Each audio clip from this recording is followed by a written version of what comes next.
No. Thought No. Stellar Braid wasn't on the docket for today. No, it's on the dock. Oh, okay. Did I not? Holy shit! Did I not put this footage in there last night? I could have sworn I did. Hold on. I'm pulling up Drive myself. 1 Yeah, second. it's in there. We are live, by the way. Say hello. Hello. Although there's probably nobody here yet. Maybe I'm wrong.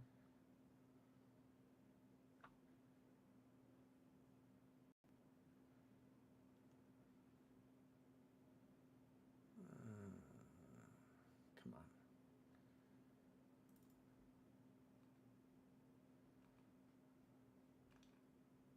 Infrared is here. I can see chat now popping out. Hey, Chase.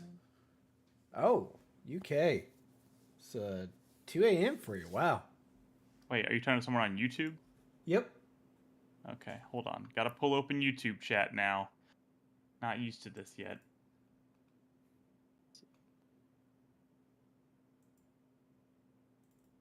There we go.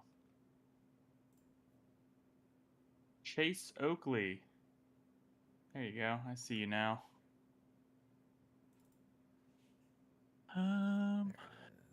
Isn't there a way to pop out Oh, okay. All right. YouTube chat?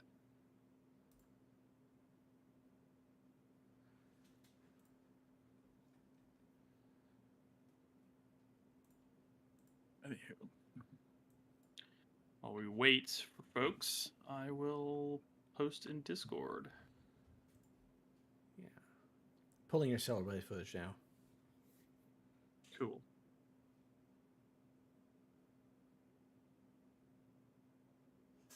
I heard somebody. This is Bradley. Nolan is on his way. He's just eating dinner real quick. Yep. All right, here we go. All right. Let's see. Trailer talk, let's go. Hold on. Give me a minute. Hold your horses.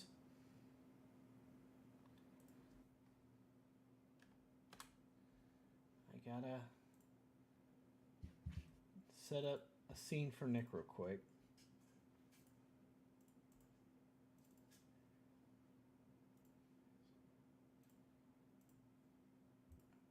Okay. And then Is Nolan joining us? Yes, he's eating dinner. He's gonna be a few minutes late. Yeah. Or he's here now. You shut your whore mouth. Oh shit. Damn. What's up? Step. Look at that. As if right on cue. Why am I not seeing? Is YouTube just really far behind? I don't even see Brad on screen yet. Oh wait. It's not on screen. Oh no. It's because I hit What a pause, and then dunce. when I hit play, it didn't go back to the most. I was still like minutes behind. I know how to work YouTube or the internet in Allegedly. general. There we go. Is there not a way to pop out YouTube chat? I could have sworn I've done that in the past few weeks, but there's no option for it now.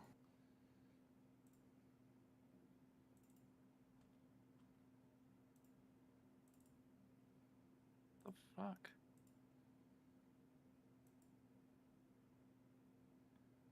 I mean, it literally says pop out chat, Nick. Where?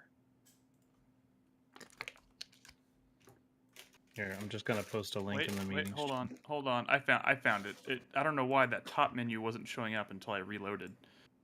Okay, I can see it now. Cool. Thanks, Chase Oakley. From the UK. Actually, from the UK. The UK. Okay. I already told Chris Davis, but just BT dubs. I've not eaten my dinner yet, so I'm trying to now. So I'm All probably good. gonna eat during Trailer talk. trailer talks. I might just do that thing. So yeah, Because we have 22 trailers, I'm going to exercise we're not some gonna watch all executive 26. decisions and not watch some of them. Well, yeah, I don't think the intention is for us to. Are you the We're just- chief executive? We're just watching trailers between now and 8:30. That's all we're doing. I'm the one If we that's in don't control of start- horizontal and a vertical, Brad. I'm going to exercise my control as I see fit. All right, there we go. I can see chat now. Hello, Skipster. Hello, Infrared. Hello, Prince of the Universe. Okay. Welcome, All right. one and all. We're gonna watch some game trailers and record a podcast at 8:30. So I'm ready when y'all are. Is this? I actually have. Yeah. I have not watched Shadow of the Erdtree trailer yet. I don't even know what's going on. Well, you're about to. We're about to catch you up on game stuffs. Do it. All right, Okay. let's watch some fucking video game trailers. I've been waiting all day for this. Sorry, one more thing I gotta do. Ugh. Let me do this. My health. What's up, Pioche in YouTube chat? By the way, if you weren't aware, we dual stream now on YouTube and Twitch. So if you prefer YouTube, by all means. Let me start. Let me test this. No one's on YouTube. Look at Nope. that. Okay. All Nick, right. you're banned from mentioning Google Podcasts today. It's Why? official. Because Why? it's so pointless. Why? Here we go. What the fuck is this? This is Kingmakers. What is Kingmakers? You're about Oh, to you find saw out. it earlier this year. Oh, wait a second. Wait a second. Oh my, you gotta be shitting me. How did this man get a motorcycle? It's a Oh game my all about God. time travel. Okay, I have never seen this actually, and it's kind of amazing. Oh, it gets better. What the fuck? Dude, this is like... Is it just like various time travel scenarios? Like what if? No, you just go back in time to the Middle Ages and try to conquer And just- the world. You just fuck shit It's up? Army of Darkness. Yes. Maybe with a little less magic. Oh, and more Building tanks. destruction? Oh my god. Dude, this is sick. It's a pretty good destruction, I gotta say. Yeah, and definitely some red faction going on. Oh my god. Put this in So my what kind of mouth. game is this? What? What do you mean, what kind? kind of Are you game not is this? watching the trailer? I am. What kind of game is It's it? Is it a, a multiplayer game? Have No, fun it's a game. single-player It's game. team multiplayer, yeah. It seems like a fuck around game. Yeah, it is. Look, dude. It's from Road Redemption, Redemption Road developers.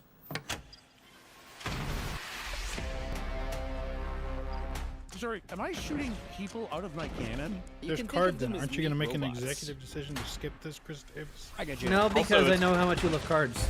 It's a streamer trailer. My favorite. Oh, is it? Buying cards to create Yeah. deadly Yeah. fusions. I do Why like. don't Hey, you that's try it Jorbs. out? He I'm plays sorry, Slay the what? Spire. Turns into a corpse. Hey, so does he. Can I deal 7 damage? I don't know who any of these people are. I can. That's why we make Alright, such alright. great streamers, because we have no This idea is- who anybody is. This is from the developer of this. Let's go call it. I don't know, really cool looking Piggy black and white planets. indie game Please stop called shaking. Wolf. Populated. Wolf something. You're gonna die. Somebody in chat must know the actual. Yeah. Well, I mean, I don't killed really- Y'all gotta watch chat because I can't. I'm watching. Dano says he can't wait to hear my stellar blade impressions We're gonna tonight. go for a Wolf second attempt. something. That's out in 2 days. Ah, yes, Yeah. here we go. This some is a bullshit. cinematic. It's not black samurais in Japan. This Guys. is some bullshit. Sweet baby ink went again. The the discourse around this game is already comical as hell, but I'm super fucking excited. I'm not gonna I need lie. historical Cinematic. accuracy in my Assassin's Creed games. The second No, Assassin's it's Creed okay game, the if you final want to. boss fight is fighting the fucking Pope. Like, Yeah, that happened, Chris Davis. It's written down in historical documents. uh-huh. That was Uh-huh. real. This is not. I mean, let's be real. I mean, the Pope's been at least has to have been in at least one fist fight, right? Right? No. I mean, that's a thought I've I don't never have to watch this considered. whole thing. I just, I figured we could chat a little bit about this. Yeah. I guess we just talked. I guess Wait, obviously. did we talk last week about this? No. I don't think so. No. Well, no. Yeah. We talked about it because we talked about it. The announcement was imminent. They hadn't Oh, released okay. the trailer yet, so we like didn't the know next day. specifics. Yeah, so we didn't know Yasuke was one of the main characters and all that stuff. I mean, it had been rumored for a while.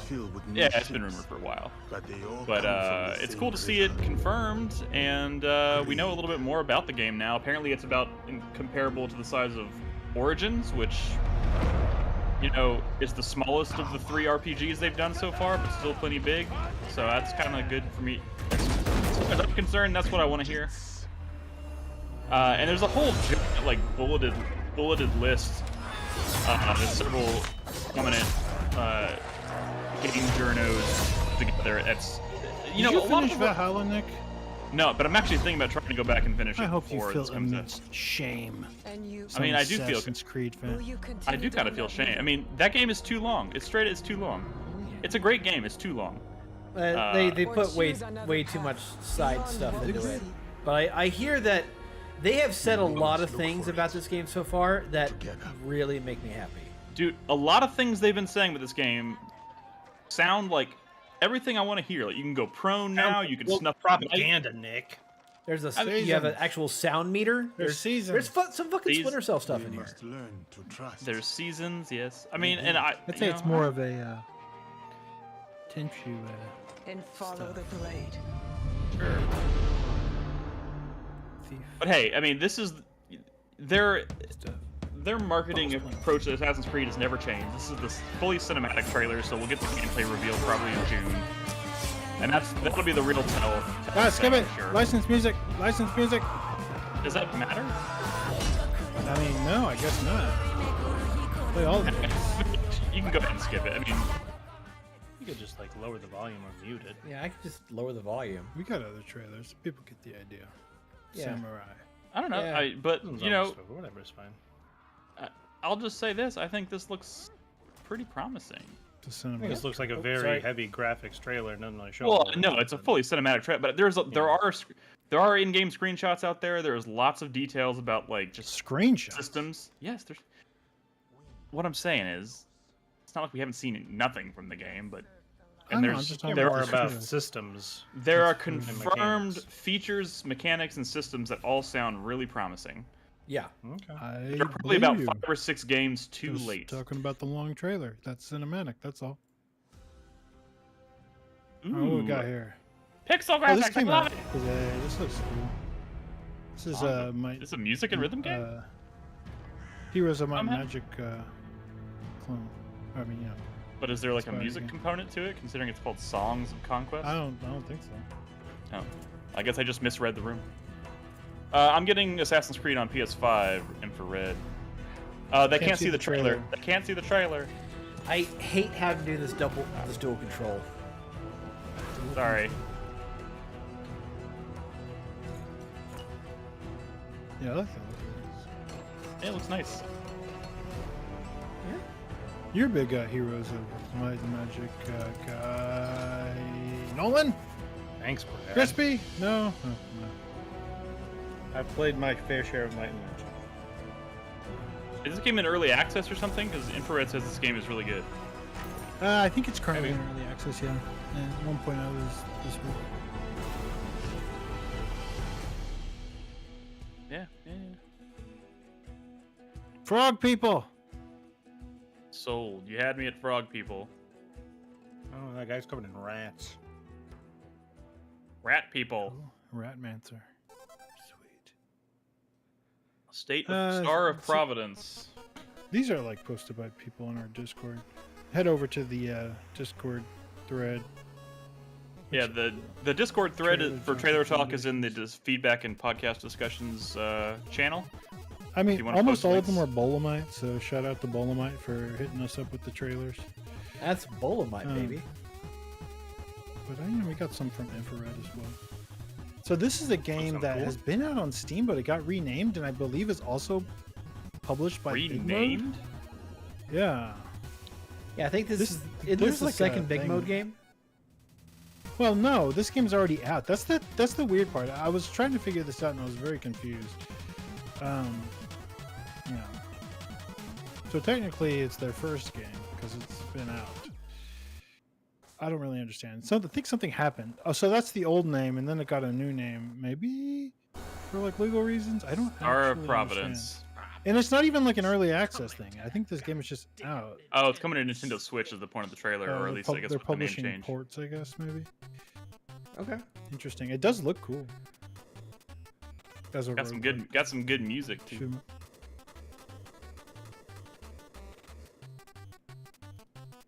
All right, skip this shit. The What's fuck up, are we watching? Alona? Welcome to Trailer Talk Live. The hell is this? Oh, it's I another can't bullet What is this bullet pixel? game. What is this pixelated? Bullet trash? Bunny. It's called Bullet Bunny. Sorry, they can't all be cinematic trailers, Nick. I wish they could. Can they try zooming out just a little? No. Ah, we can finally see the UI.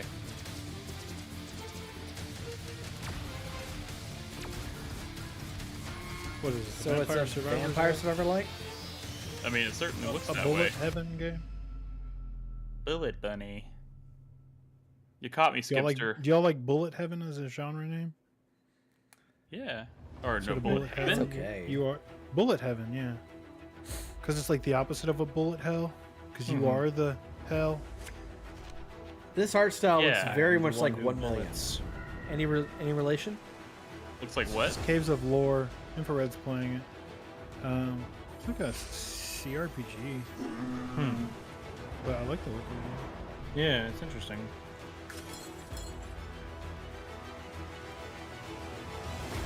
This, I don't guess this is out. I don't know. There's so many indie games, it's like feeling very... Oh, that was very Rogue Legacy right there. Showing What's all up, the Brad? animated Skate for people. Life in Twitch chat. Welcome.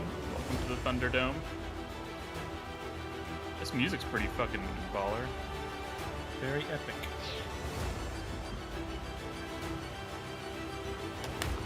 Damn. That's a lot. Was one of your companions like a little fairy? Do you like fairies? Caves of Lore.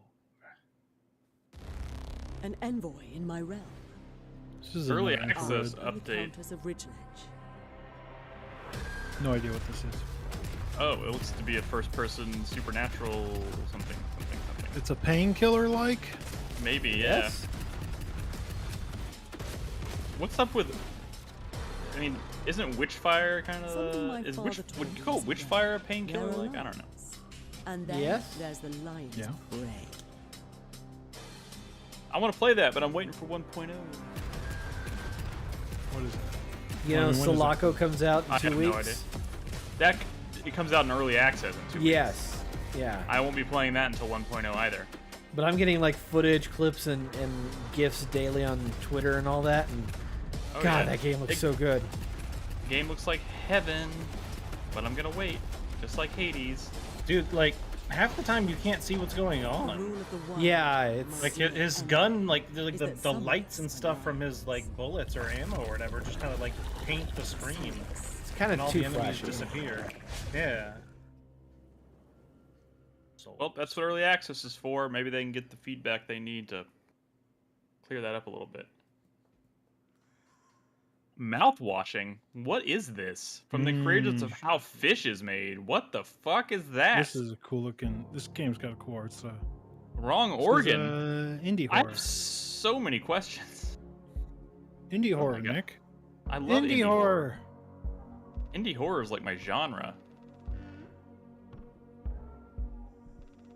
You dabble. You dabble. I'd say it's really like Chai Tai, Carlos. What's up, They're Brucey? like the diehards. In fact, if it wasn't for those two, you wouldn't even know what to play. Wow, Brad, way to like try to revoke my indie horror What? card or something. Don't like it. interesting. I did play a demo for this. Well, indie horror that's And? not PT likes. Mouth washing. What a fascinating title. What the fuck? The eye is making me think of whatchamacallit, the thing that Crispy was obsessed with at PAX. Y'all know what I'm talking about. Oh yeah. Shit, what was that called? Where he was like falling into a well of conspiracy theories. Yeah. That thing that doesn't actually exist. Something drone, camdrone. Camdrone. Oh. Camdrone. Which, still, I guess we'll never get an answer to that, huh? I think that thing is just, that wasn't even real. We got fooled. I don't know what the fuck this is.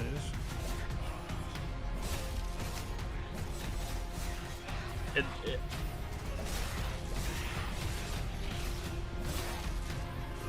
for a second, I was like, this looks a little like Dread Delusion, but then it's like way more I action. mean, this like makes me look at Hexen was Doom 2016-ish. or like Hellraid, the canceled Techland game. Voin. What the fuck is? That's a Hellraid weird became a DLC for Dying Light. Remember? Yeah, because they had to salvage some of those assets. This one. Oh Melissa. yeah, this is. Wait, is this not out You already? could skip this. This is another bowling. I mean, people have been trying to get me to play this for a while, and I really should, to be honest. It is my jam. It's like a Resident Evil 1-esque clone, but like it's like Resident Evil 1 meets Alice. American people McGee's say- house. Yeah, Alice because her name's Alyssa. maybe. I don't know. I like that. But I mean, this definitely looks like something I would be into. There's so many of these. Paint though. Is this a good controls one? and all. I think there's actual pre-rendered backgrounds in that game. That's wild. I saw you've been playing some Crow Country, Brad. Ah, Peggy here we go. 16. Okay, I actually have not watched this yet, so you're getting Nick's live reactions to the Shadow of the Earth. I've not seen any of those we just watched. Mikula the Kind spoke of the beginning. What was your game of the year that year, Nick? Seduction Nick. and the betrayal. Nick.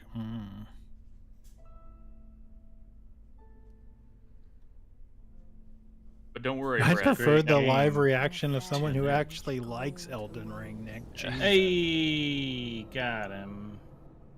You got me.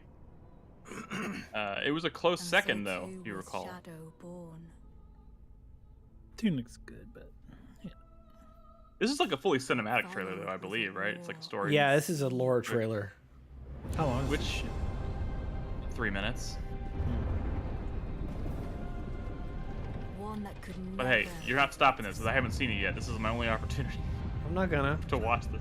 I believe that. This I believe is Nicky wouldn't watch it purged otherwise. without grace. Yeah, because I'm not a real Elden Ring fan. You bitch. The tyranny of Messmer's flame. Damn, Robin's in the other room playing Elden Ring right now. It's like her fourth game. Yeah, we know she's a real one, Nick. She is. I caught her watching lore videos the other day. She's probably seen this trailer. Oh yeah, no, she's watched it like 4 times already, I'm sure. Yeah, you masturbated to the Assassin's Creed one 3 times already. Can't even click on this one. It's been a week, okay? It's been a week. It's pretty cool. This game's got a knack for making cool-looking large trees. And so kindly Mikula would abandon everything.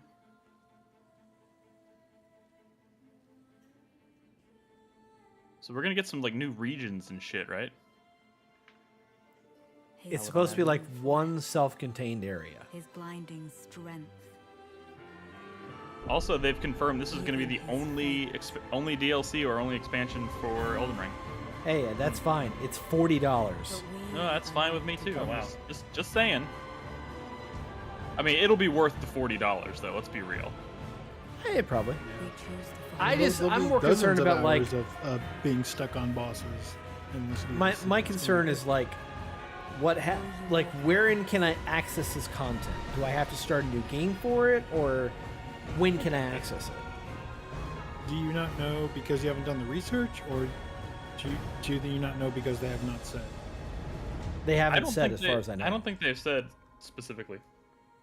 I think- But we have I think they're going to talk about this at one of the showcases in early June. So Oh, pretty surely. sure they, this comes out in June. I'm pretty sure they have actually, Chris Davis. okay, so Prince says they they have? have said it's a late game area. Okay, how late? But they also They've there said- might be they've actually there, said exactly. There might be something in there that'll allow you to skip to it, even if you haven't. They've if you been don't very have a game. precise, I believe. Like you have to beat Rodon and other stuff. Okay. I mean, my concern is that I've beaten the game twice. I have a save from the ending, so I'm hopeful that I can just go from there and I have to restart. I've decided I'm just going to worry about it on June 21st. You have a save from the ending? Yes. It's post Rodon. Okay, Yeah, I real know what quick. that means Blacksmith from Wukong. before Blacksmith Wukong. What are we thinking, guys? Should I drop this? Should I drop this counter pick? The counter pick. Should you drop the counter pick? Yeah. Oh, no. I mean, well, you can't. You're not gonna know, right? Because the game is not out. I'm gonna have to make a judgment call because I'm. I mean, if you're gonna drop something, your other counter pick is good, right? If I remember. Yeah. This is the one This is the only counter pick I'm worried about. So you might as well do it just cause, right? I mean, Well, I I have until July to figure it out to make a decision. I mean, this looks pretty look, good Nick, though, right? I think best case alright. scenario for this is gonna end up in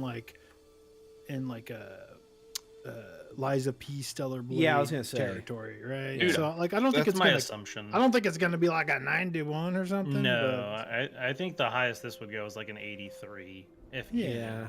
83, huh? I mean, I think it tops out at that. That's what I'm saying. That's I said the highest. I see this honestly scoring in like the 70s. Yeah, I could see it. Yeah. It's hard to say honestly. Or comparable to because I mean the rest of Stellar your list looks pretty solid, Nick. Why is there a Metroid Prime 4 trailer in this thing? Blade. Who What are you did talking this? about? Metroid did Prime this? 4. Who did this? Who The put this only- in the playlist? What? I didn't do it, but It's a very I praise lengthy whoever Metroid did. Prime 4 trailer. Y'all didn't hear the news? Motherfucker. You fucking troll. Oh, that beautiful music. They're actually playing. What Do do you you think we're guys? gonna get like Metroid Prime like themes, like music from the original Metroid Prime? There's got to be think- something Metroid. now in development. Whoa! What 2017 we saw that trailer? Holy Yes. fuck, this is a Or red screen. 2016 actually. I think. I'm gonna skip. This is one I think is worth watching. You know, this think comes they've out at the already end of the shown month. Prosperous and I End of played this the month? demo for this. It Until was the really day rough. its golden guardians Well, fell okay, from the sky. okay. Well, Now okay. King All right, City's thanks, prosperity Chris Davis. comes at a price. Just shit all over it. You might as well just Anyone skip the it. company suspects of Okay. possessing superpowers No, This don't is do a it. taken off the streets. Don't do it. I'm watching. Also, your opinion. I mean, I don't know if I trust it. This is a superhero XCOM game that I think Yes. is pretty cool. It's from Time to fight people who Leave them to me. worked on Hand of Fate. They formed a new studio. Okay, you mooks. After that studio got shut down. Get 'em. So it's like a easier this is? Hand of Fate. Not Hand. Like of once Fate, we got into the XCOM, gameplay, it's XCOM dweebs. it looks We kind need to disarm these jerks. of. It looks like I don't know. Thanks. I don't want to say anything. I don't want. You know, I'm just gonna. Nick, I'm as someone qualified. you're not an Qualified. XCOM fan. I get it. What was that Marvel game? You're weak. Yeah, you're not a fan. You can- they're Marvel Sun or Midnight Suns. Midnight Suns. Yeah, Midnight Suns. Makes me think of that. Yeah, I'm just saying the demo that I played was pretty rough. Yeah, The but character work that was going on, like it didn't even feel particularly well written. Capes. Granted, this was the demo I played last year. Could be cool. Could be cool. Oh, I heard about this. This is like a GTA 2 kind of like. Yeah, I played the demo. It's shit, Nick. I What do you think about the graphics? I Alright, didn't Brad, post this calm in the down. channel, Good but piece I work did see the starts on trailer the today, ground. and I'm kind of interested. Everything from parking infractions to vandalism. So this is like bank heists, the opposite of Grand Theft Auto. It's procedurally instead of being generated like a, in-game, so you like a never criminal, know you're. what The to opposite of Grand Theft Auto.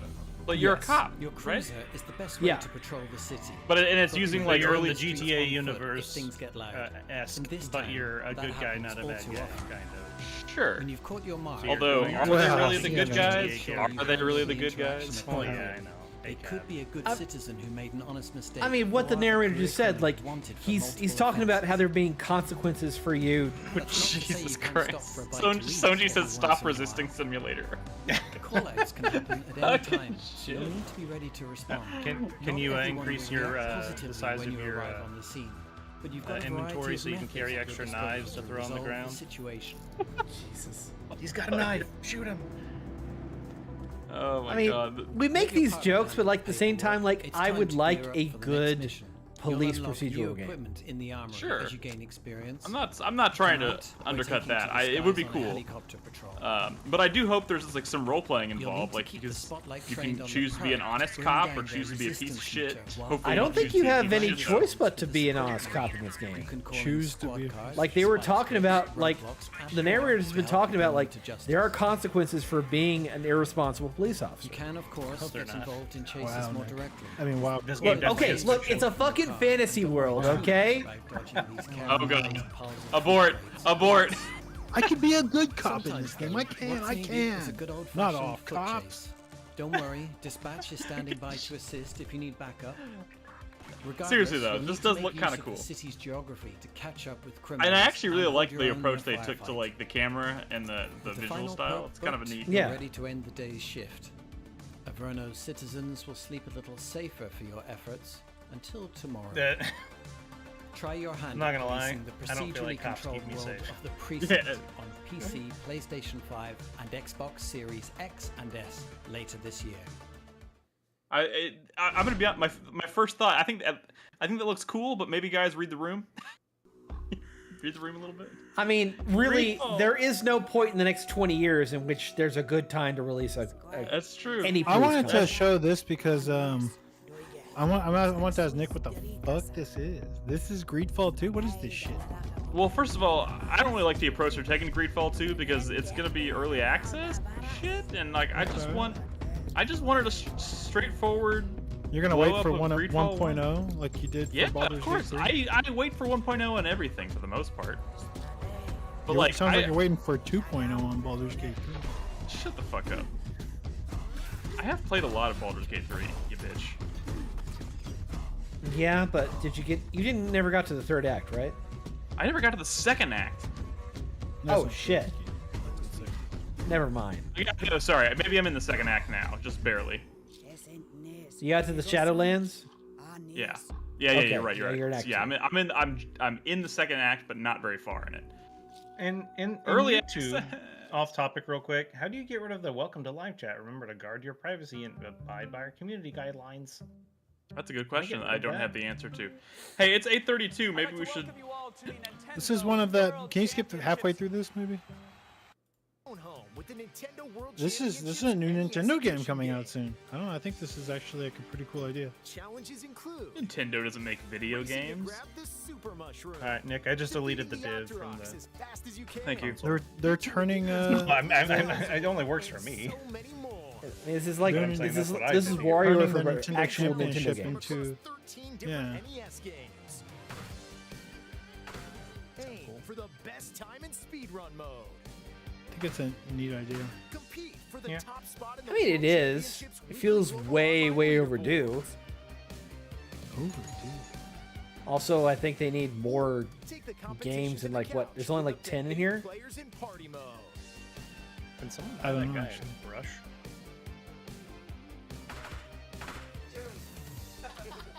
Nintendo World Championships NES Edition launches July 18th. on NES Nintendo edition. eShop. So you Yeah, think they're I gonna hope do that means more? that there's of a course. SNES Yeah, edition. if they call, Oh, if they're yeah. calling it NES edition, yeah, they're gonna have Also be those. Then get ready available for with Super containing NES colored replica edition. cartridge, 13 I art hope cards, so. 5 pins, Virtual It's a neat idea. It reminds me of Retro Game Challenge, which is a cool series Yeah. from Yeah. the DS. All right. The second one never got localized. Hey, what are you? I think there's. Yeah, Wait, I skipped oh, this. ready? I think this was the last one. Yes. We don't have to watch this if you don't want to. Yeah, let's not watch this. I've actually have not watched any of the Hellblade trailers since for a while now. So Okay. I mean, All right. really, what's the difference between watching the trailer and playing the game? Am I right? I mean that may be true, but if that's especially The the audio's more better in the game. the more true That's that true, is, that's the less I want to watch the trailer because that sounds like the experience I'll have playing the game. All right. What is it? What is it with it being 2024, and so many higher quality AAA games? Their trailers and stuff come out like 1080p, like 1500 kilobit rate. That is a good question. Like, I don't understand it, man. They're like, oh, this game runs YouTube in fucking 4K sucks, 60. But it's not even about YouTube, Brad. They can still capture a video like in like 2K at least, in we like, upload our higher stuff quality. at 2K. Exactly. That's what I'm saying. It's just weird that their videos they upload to YouTube are only 1080p. And like I said, the bitrate's always super low on them. I don't know. Just something I've noticed. I mean, maybe you're right though. I mean, but like, I don't know. If you're watching a trailer from like game trailers and where they just re-upload trailers, maybe they're just not grabbing the 4K, and maybe like the official channel has. I'm talking about official 4K? ones. I generally try to seek out official ones, and they're always just like 1080p. You know, like it's 10.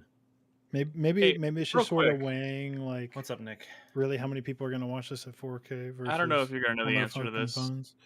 But these headphones, which I really like because they're very comfortable and they're great audio quality, for whatever reason, they just randomly turn off. Even though they have like 70% battery, they just turn off sometimes in the middle of the podcast. So when you see me go, oh shit, and then I like mute my microphone and I'm sitting here doing this, I'm turning my headphones back on. What brand is it?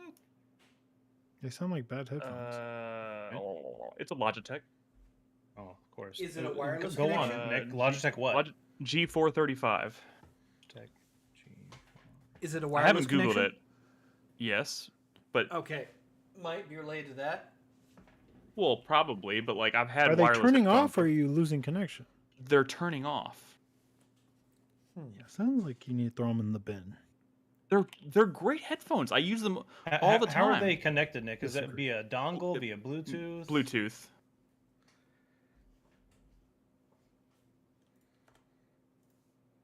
I mean, did you find this one Reddit thread where they talked about disabling the allow computer to turn off this device to save power? Yeah, I'm looking at that right now. Wait, you're looking at it right now, or did you? Well, see yeah, I mean, past tense? no. I googled it right as Nolan started googling it, and I think I'm on the same thing he is now. Because I mean, somebody said that, but I don't know. That's like a USB thing. But and if your thing's connected via Bluetooth, it's not via like a USB dongle, though, right? It's just straight up Bluetooth. Correct. I'm recording. I'm not. I will be in a second. Hold on. Device manager. Later, Chase Oakley. Have a good night. It's late for you, bud.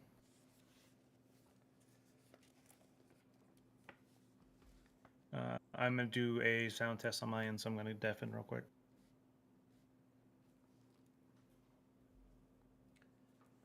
Okay, that's prepped. Testing.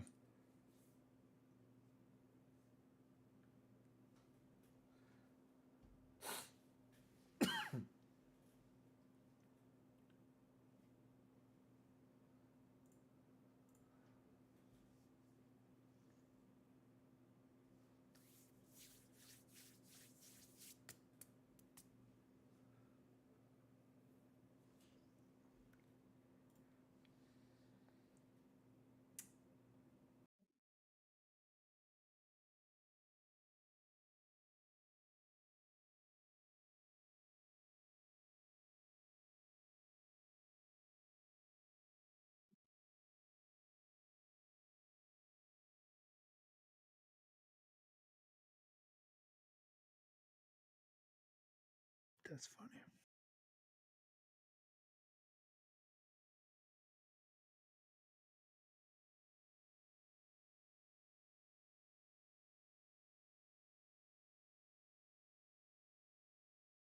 Chris Davis, last week you were talking about NVIDIA Broadcast being what's fucking up your stuff, but I've been using NVIDIA Broadcast like every time, and I don't have that issue. I mean, that's my only explanation as to why it wasn't working. Dano, the show will be starting shortly. Stand by. Hey, Susie, did you see Chris Davis? Susie Hunter is voicing Trish in the Devil May Cry mobile game. Huh. Okay. Good for her. Pretty cool, right? Yeah. I didn't even know there was a mobile game coming. I wonder if like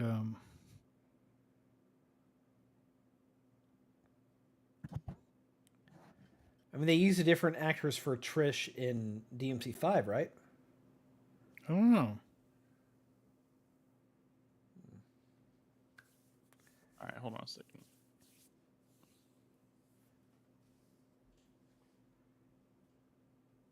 Well, I just don't think that like maybe Capcom has any particular attachment to voice actors these days. What does that mean? Why are you saying that? Well, I mean, they replaced the voice actors for the entire RE2 cast. Didn't they do the same for Jail in RE3? Is it? I have no idea. So Leon, I have no idea. Leon in Resident Evil, well, you said RE2, not 4. Well, but I mean, the voice actor who's in RE2 is the same voice actor that's in RE4, yes, but not in the remakes. correct. This new generation, they went with new voice actors.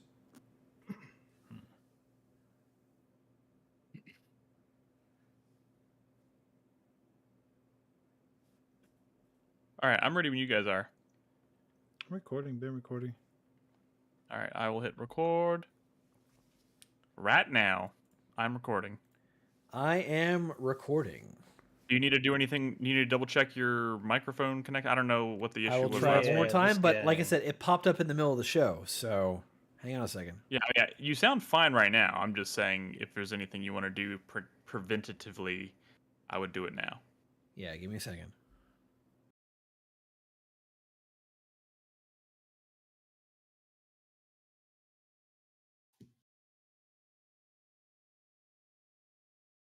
Polar Knight says, I as a am barber, recording. I love this. It is the perfect evolution of beard growth. Are we talking about our beards? I will try it one more time, but like I said, it popped up in the middle of the show, so hang on a second. Maybe. I'm assuming so. Everyone has a different amount.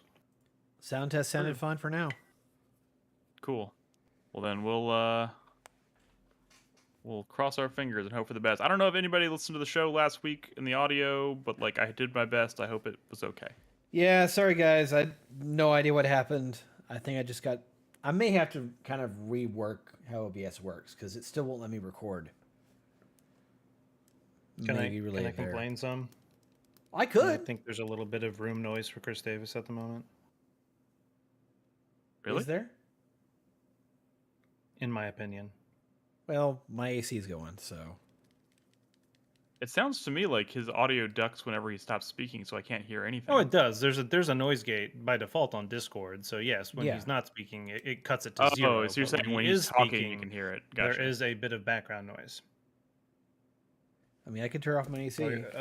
A low hum of sorts. Brad, I don't think you need to turn off your AC so much as the microphone settings needs to be adjusted. Brad Grogisha in YouTube chat says he was here all the way back when Brad got his riot shield in Urban Chaos and started busting them activists. LOL. Fuck yeah, dude. I remember that. So maybe that game hasn't aged very well. Nah, man, come on, man. You were like firefighters and shit. You know, you were serving the public, man. Yeah, as Plus, you like electrocuted people so hard that they got set on fire, right? No, wait, what are you in Urban Chaos? What then? You miss. Yeah. No, you're thinking of fucking No, he's Siphon Filter. Chaos, right? You could do that in Yeah. Oh, I thought he was talking about what's the bin studio Siphon Filter. Yeah. You did that in that as well. This was more of a normal taser, like a taser gun that you just held it on them until they burst. Taser. I made you out of clay. Not How do a I taser sound gun, now? like a handheld, like a taser, like a. Wait. Click. You know, Say not something. the Testing gun 1 2. where I'm you talking into the mic shoot. right now. Tell me how I sound. I think you sound fine, personally. Okay. Nolan's It has smiling though. such Nolan. good shield bash mechanics. I don't think I've ever played a game with a better shield bash than Urban Chaos Riot Response. Rocksteady's Urban Chaos Riot Response. I love how Brad's just like, audio test be damned. I'm gonna keep talking. Whose audio? You call my name? You I was doing an audio test. For who? do you have Me! ears, Brad? We've been sitting here trying to address Chris Davis's audio background noise, and you're just like, I'm just gonna push right through it. Fuck these guys. Yeah, he turned off his NVIDIA broadcast. Of course, there's background noise. Let's roll. No, Not what I'm talking about, but whatever, it's fine. Don't worry about me. I swear to God. I swear to God. All right, I am Okay. recording again. If you need Oh, to restart your restart? recording, go ahead and do it. That way it's just easier for me to find the sync. I am recording again. Wonderful. Wunderbar. What's up, Zlade? Sonji? Polar Knights? Grogisha? Dano? Chase Oakley again? Hello? Isn't it Dano, not Dano? Dano. Who cares? Why I is figured Dano would. Paul Dana. But my zoom out is not working. On your You can webcam? normally hold like Alt. No, on Audacity. I was trying to zoom out so I could grab the whole chunk of audio and delete it, but Oh, it's Control 1 to zoom out, Control 1? I believe. Oh, you're right. Control 1 to zoom out, Control 3 to zoom in. I think. I've always used the scroll wheel on my mouse in conjunction with Control, but it just all of a sudden is not working. Weird. All right, we good? Yep. And right now, I feel like I'm about to sneeze. Bless you. And sneeze. Get out of the way. I had a really big sneeze. I the probably other should have day. muted my microphone for that. I apologize. Probably. You were fine. But there was no like chew part of the sneeze. It was just the part. So it was just like I was in the kitchen making dinner and Burnett was in the living room, and it was just like a like there was no chew. It was just like a very loud like Must be alarming. Yeah. All right, let's do a quick roll call starting now with Brad. Hello. Nolan. Hey, this is Nolan, and I am doing my roll call for the podcast. And Christopher Davis. Hi, this is Chris talking to the mic, hoping that the mic doesn't fuck up this week. I think it'll be fine. Knock on wood. All right. Hey, everybody. Welcome to 4Player Podcast. This is episode 795. It's May 21st, 2024. I'm your host, Nick Henderson, joined by Brad Simons. Hello. Nolan Hedstrom. Hey, how's it going, everybody? And Christopher Davis. Good evening. And we are here for your weekly dose of video game discussion. Lots of good stuff, maybe some not so great stuff, or a lot of not so great stuff happening in the industry right now. But as we said last week, May has been a pretty stellar month for indie games. So we're going to talk about some of those tonight. We're going to revisit a couple games. And we have a new game to talk about. I think Brad's been playing some Dread Delusion, right? You're going to talk about that a little bit later. Mm-hmm. So a lot of stuff to get on. And then, of course, next week, I'm sure we'll be talking about Hellblade, among other things. So lots of stuff to come on the horizon. But before I get too far into that, I want to remind everybody that if you're not in our Discord, we'd love to have you in there. Please, if you want to just hang out and talk about video games, talk about movies, talk about whatever, just be a part of a lively, fun, welcoming community. You can join us in Discord at discord.gg/4player. We'd love to have you. Yeah, I don't really have a lot to say at the opening here. Let's just jump right in. What's been up, guys? Anything interesting? Anything exciting? Yeah, did y'all see that GIF I posted in the gaming channel? When? Discord.gg/4player. It was last night, very late. But essentially, it was just gaming goes by very fast. It was the fact that 2024, from now, going back in time until when Vice City released, more time has passed since when Vice City released to when the setting of the game was in 1986. Oh my god, that's fucking weird to think about.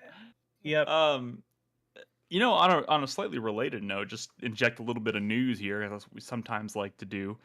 Speaking of Grand Theft Auto 6, I guess it got an official release window this week, which is noteworthy. They're officially They have not committed to a date, but they are saying they're pretty confident that game will be out in the fall of 2025.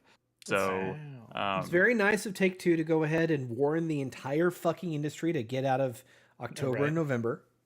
Yeah. I'm gonna be really curious if anybody decides to pit themselves against Grand Theft Auto that month. What if Probably a new Alan Wake or something. Microsoft, Horizon. in all their Horizon. knowledge, on purpose, releases a game at the same time because they want to like shut down that studio? They want to be like, oh, look how poor this game performed, and so they set it to release at the same time as GTA.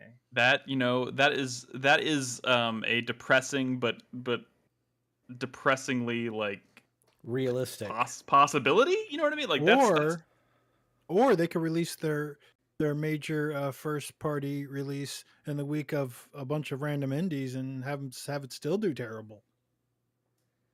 That is also true. I mean, as much as I personally adore Horizon, I do like the kind of the running meme of them timing their release against some of the biggest releases of the generation. So if Horizon 3 was announced to come out in the same like general window as GTA 6, it'd be and there's no way around it. It'd be fucking hilarious. Do you think it just could be that Sony, in all their wisdom, doesn't have the flexibility to move around a release date? They have the flexibility, but a lot of times we've talked about this. It all comes down to like, you know, they want to get certain releases out for the fiscal year, and even if the timing is bad for the general population, it's good in like the immediate future for their bottom line, for their stockholders. You know, like it's. I get that, but at the same time, to launch against fucking Elden Ring, you're insane. You're insane. Yeah, no, it is. It's insane. And whatever reason they like to take these gambles with Horizon specifically. But I'll say this: at this point, if they announced Horizon 3 and they released it right alongside Grand Theft Auto 6, I wouldn't give a shit. You know why? Because at this point, we've gotten 3 really good, solid entries in a franchise. And if GTA 6 is the thing that kills it, we still got 4 great games in that franchise, and I think that's something to celebrate. So, you know, at this point, release it whenever the fuck you want. Well, two pretty good games that will sell decently in the long run, and then a PSVR 2 game that probably sold about 20 copies. And I was one of those 20. Sorry, Brad, go ahead. What'd you say? Y'all want to hear some heartbreaking live news? Not really, but go for it. I just checked SteamDB for Hellblade 2. Okay. On release day, release night, evening, night of. Right. There are 2,200 people in game. Brad, everyone is watching the podcast, so apocalyptically bad. That is apocalyptically bad. We're easily cutting into 20% of their bottom line. So for release day. Yeah. No, you're right. I mean, fucking Ayuden Chronicle 100 Heroes has 839 people in game. Ayuden Chronicle 100 Heroes, which came out like a month ago, and is also a Kickstarted JRPG. But one of those games is on Game Pass. One of those games is on Game Pass. Hellblade 2 is available on Game Pass. They're both on Game Pass. Ayuden Chronicles is not on Game Pass, is it? Yes, it is, you clown. No, I'm telling you, you can't sugarcoat it. That is tragically bad. Brad, I'm not trying to sugarcoat it. We've all been talking about this for weeks. Microsoft has been refusing to market this game. Like, there's been so many people that literally found out the game was coming out this month when they did that. They literally tweeted, Xbox's Twitter account tweeted Hellblade 2 Senua's Saga May 21st with a picture, and that was like the extent of their marketing.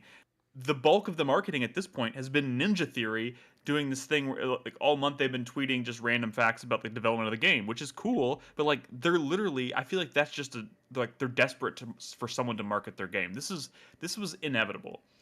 And it's terrible. It's fucking terrible. And there's been some rumors this week that like apparently Microsoft may have greenlit Ninja Theory's next project. I refuse to believe that. I refuse to believe that until I don't know. If Ninja Theory is still around in 2 months, maybe I'll start to believe that. But well, considering this certainly seems they've been a dire. 2-team studio for a while, like I'm hopeful that like that other team is working on that greenlit project already. And it's already in some stage of pre-production at the moment. I mean, that's possible, but I mean, look, and Prince of the Universe is in chat saying something about it's hard to market this game because it's so story heavy. I call fucking bullshit.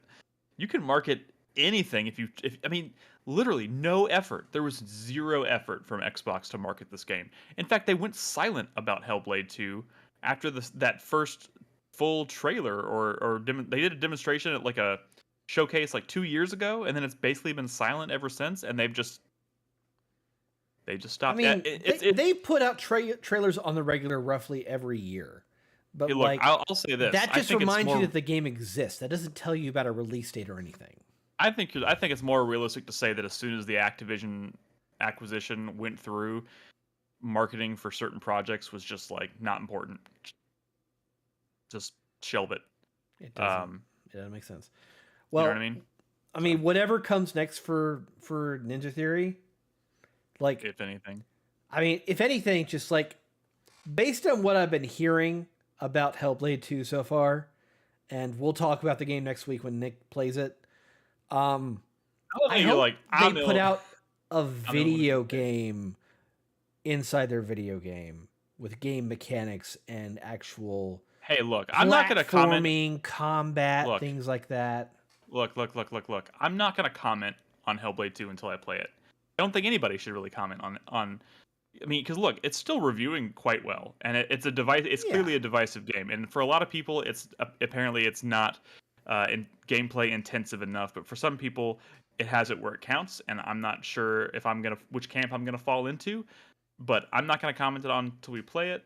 So no point in even going in that direction now.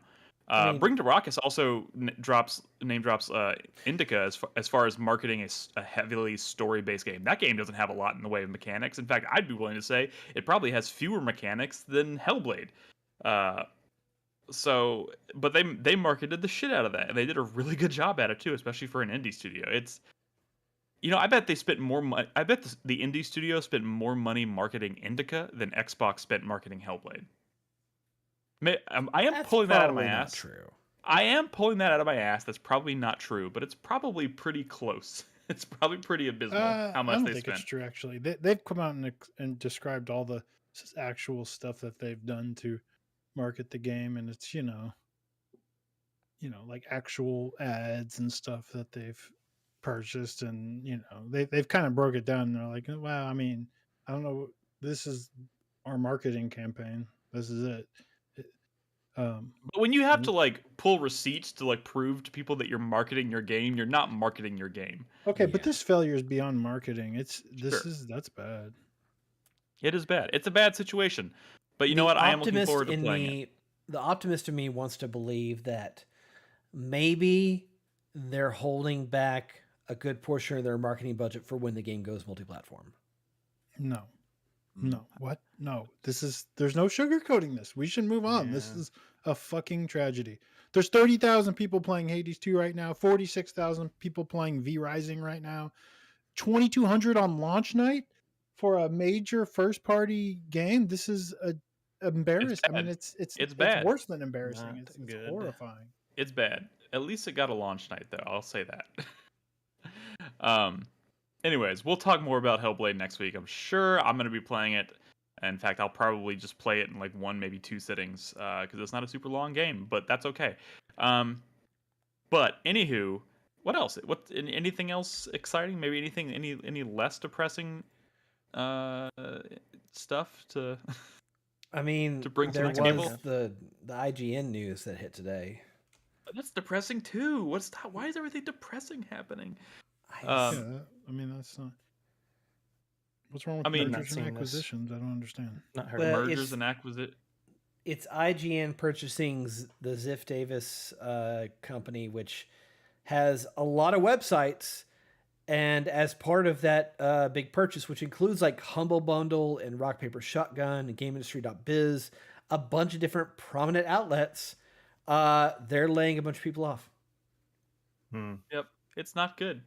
It's not great. Hey, on a more completely unrelated note, personal note, I watched Mad Max Fury Road for the first time since I saw it in theaters. I'm pretty sure the other night. Really?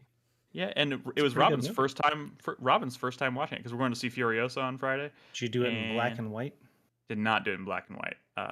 But I'll tell you what, Robin didn't really have any expectation or like she didn't even. She's like, I don't even really know what Mad Max is. I have no idea what this movie is, but I hear it's good, so let's watch it. And we watched it. That not knowing what that movie is going into it is like a slap in the fucking face. Like, holy shit. That movie is so over the top, but like in a really exciting way. Man, Shiny so good. and chrome. I think so it's one good. of the best movies of that decade. It's incredible. It's like, oh my god.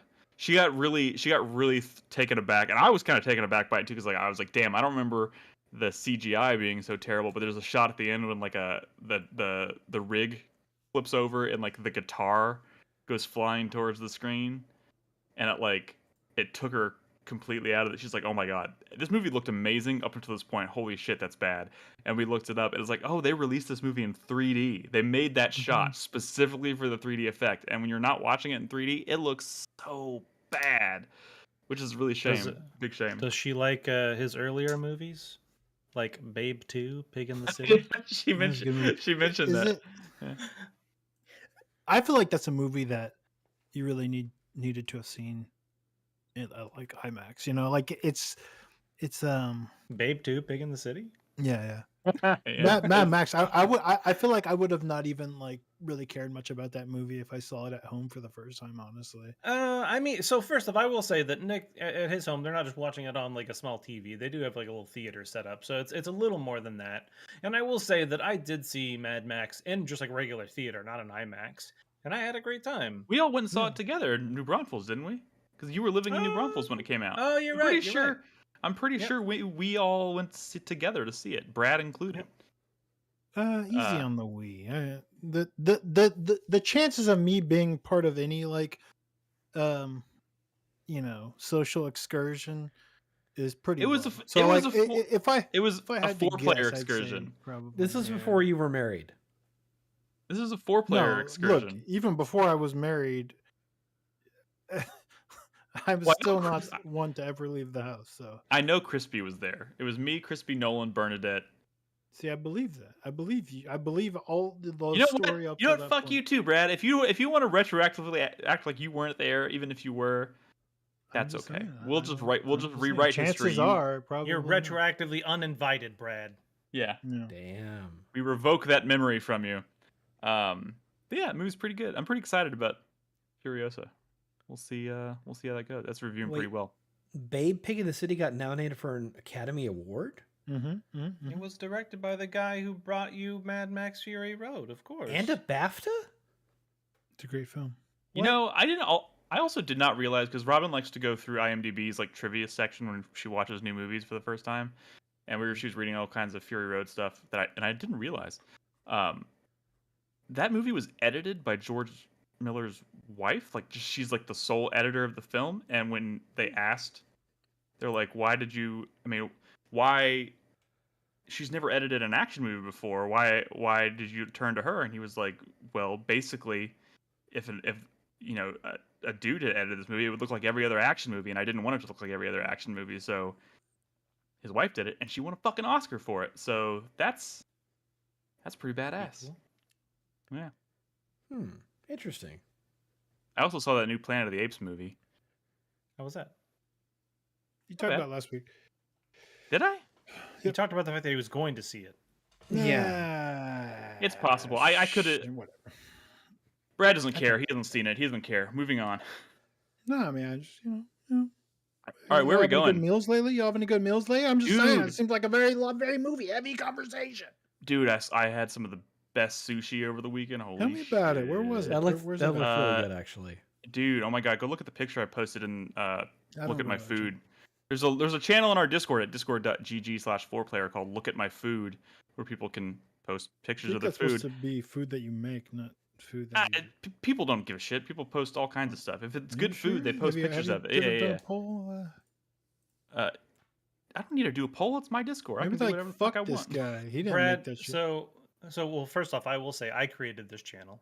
Aha. The original concept was, yes, food that you made, but it was altered to food that you are eating, but it is not supposed to be meme food, i.e. you're not just supposed to post random pictures of, oh, I found this picture of this thing on the internet. That's Did not Chris what it's Davis for. get shamed out of there? Look, what happened here? There had to have been multiple people have been shamed in there, but I see some pretty good food here. I'm just scrolling. I mean, a lot of this looks like homemade stuff, but I went to. When did you post this, Nick? It was on Sunday. It's just 2 pictures. It's a sushi hand roll place called Yuki. Oh, I see it now. And Yuki. God damn, it's it's in kind of the highfalutin part of Austin. It was The good, Domain, but it was or... no, it's like in Westlake. It was like we had to do it was like a 30-minute drive just to get out there for lunch, but highfalutin. But it was good. It was really good. How much was How much was a hand roll there? Well, one thing I thought was really interesting. I was like, maybe this is how you know, like, oh shit, this is maybe one of the nicer sushi places, because you know how normally you go to like a sushi place, and it's like when you look at the nigiri in the menu, it's like $7, but they bring you 2 pieces. It was like $7, but it's per piece, so it's they're all singular. I was like, oh shit. Oh, this is over by the county line. Okay. You know why the food tastes so good, Nick? Why? Because you don't have to watch the pores eat it. Well, how did I know you were going to say something like that? That's obviously not what I was thinking. But yeah, it was good. It was good food. Good food. But yeah, I highly recommend, especially if you're hungry and you want to just really rub it in. Go check out our look at my food channel in our Discord. It's great. All right. I had a really good lasagna on Saturday or no Sunday. Why didn't you post a picture of it? I did post a picture of it. Oh, okay, cool. Well, then never mind. I take back what I said. I'm going to be eating on it for the next 3 days as well. Speaking of, one thing I'll say, I've eaten a lot of sushi in my life. I've never had a hand roll before, so it was a new experience. Like, okay, where you just you pick up the whole roll. Just a different configuration, really. Yeah, it's just different. I mean, it's good. Just different. Video games. There's a real quick. There's an Asian market here that we found that we really like, and they have like a lot of different like ramens and stuff like that. And one of the ones we found that we like is actually like it has to be. It's not like a package. Well, I mean, it is packaged, but it's not like a like a freeze dried or whatever ramen. Right. So the noodles are like fresh, so you have to keep them refrigerated.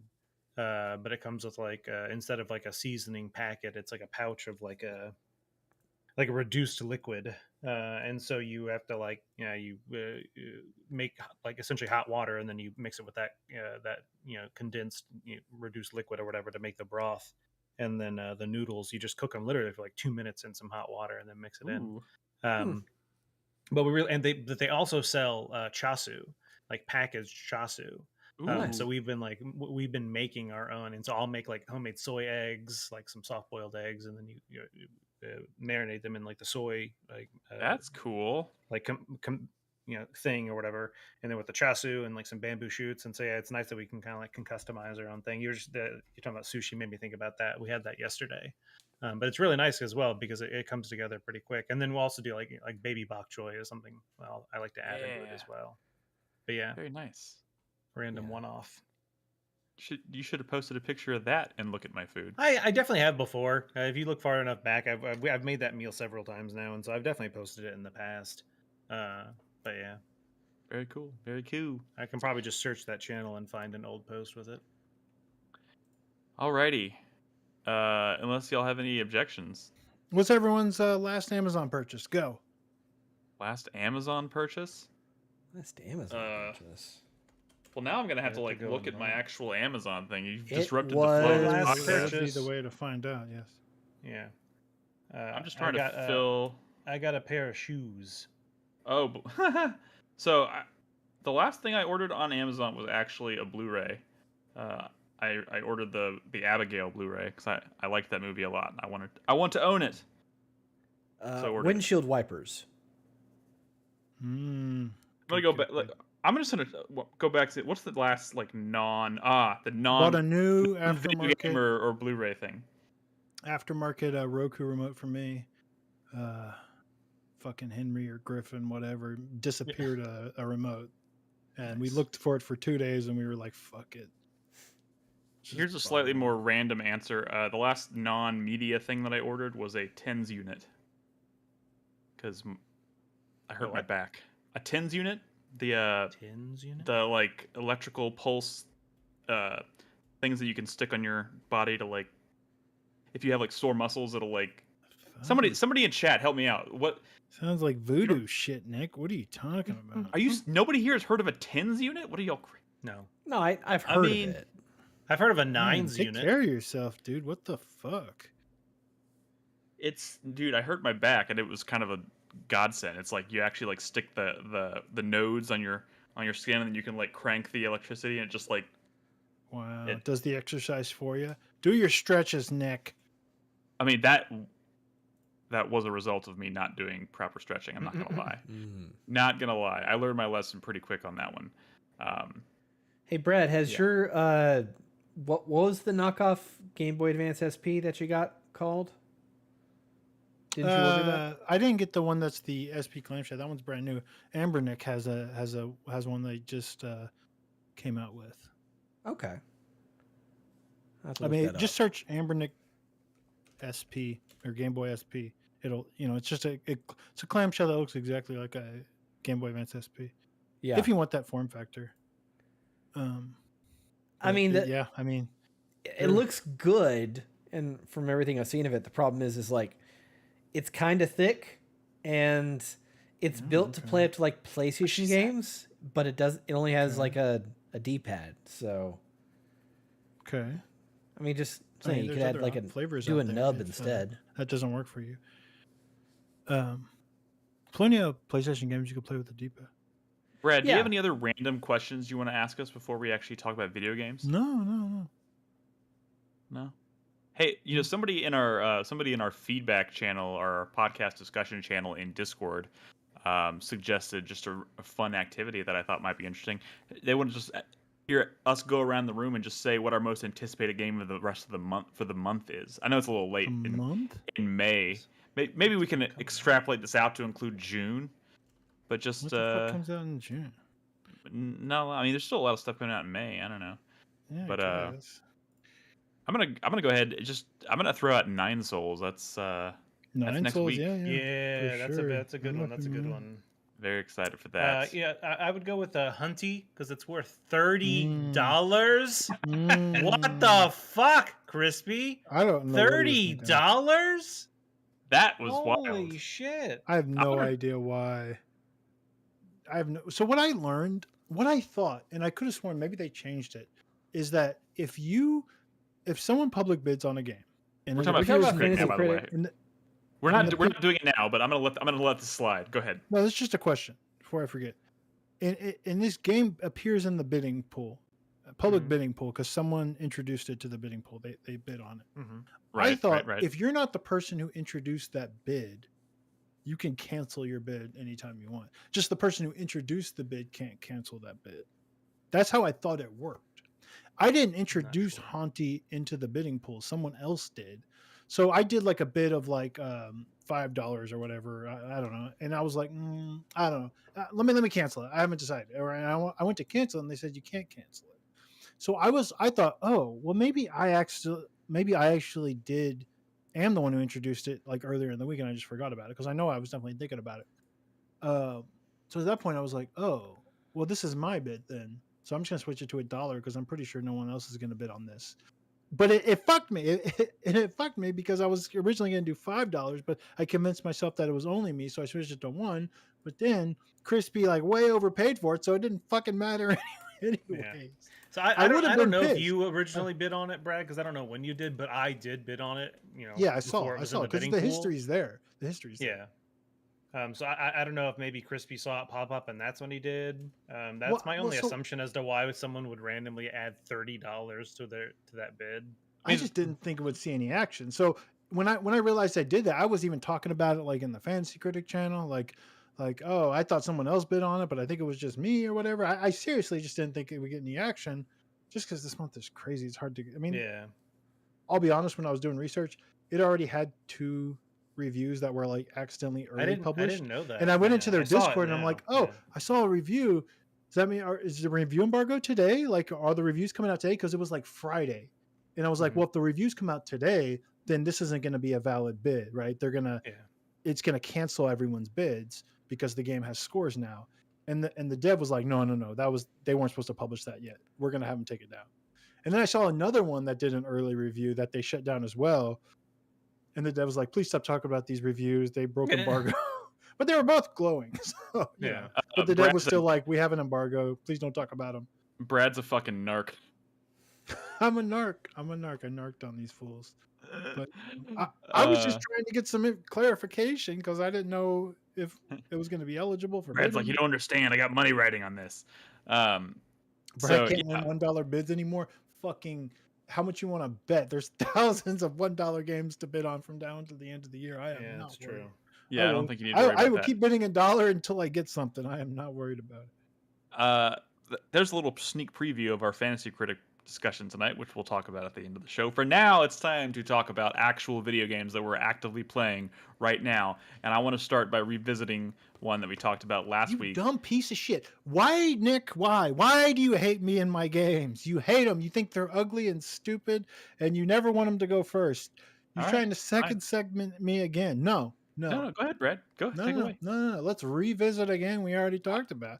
No one wants to hear about some hot news shit. They want to revisit again. Well, to be fair, the reason I gravitated towards that one first is because it's a game that multiple people have played and can contribute to the conversation about. Right, let's hear That's all I was skewing towards. So fuck me Animal then, I guess. Well.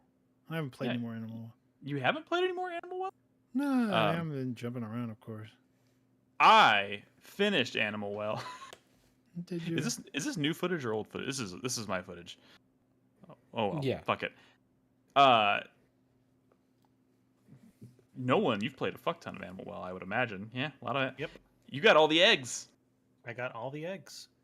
How many eggs are there? 64 maybe? 64. We'll go with 64. Okay, that's okay. Well, fuck. So what did y'all think of Animal Well? Well, I don't know. Okay, first of all, I rolled credits last night, but this is one of those games where obviously everybody says the game doesn't even start until you roll credits. Well, some people stopped when they hit credits, like Prince and some other people Yeah, well, Prince is I I can't.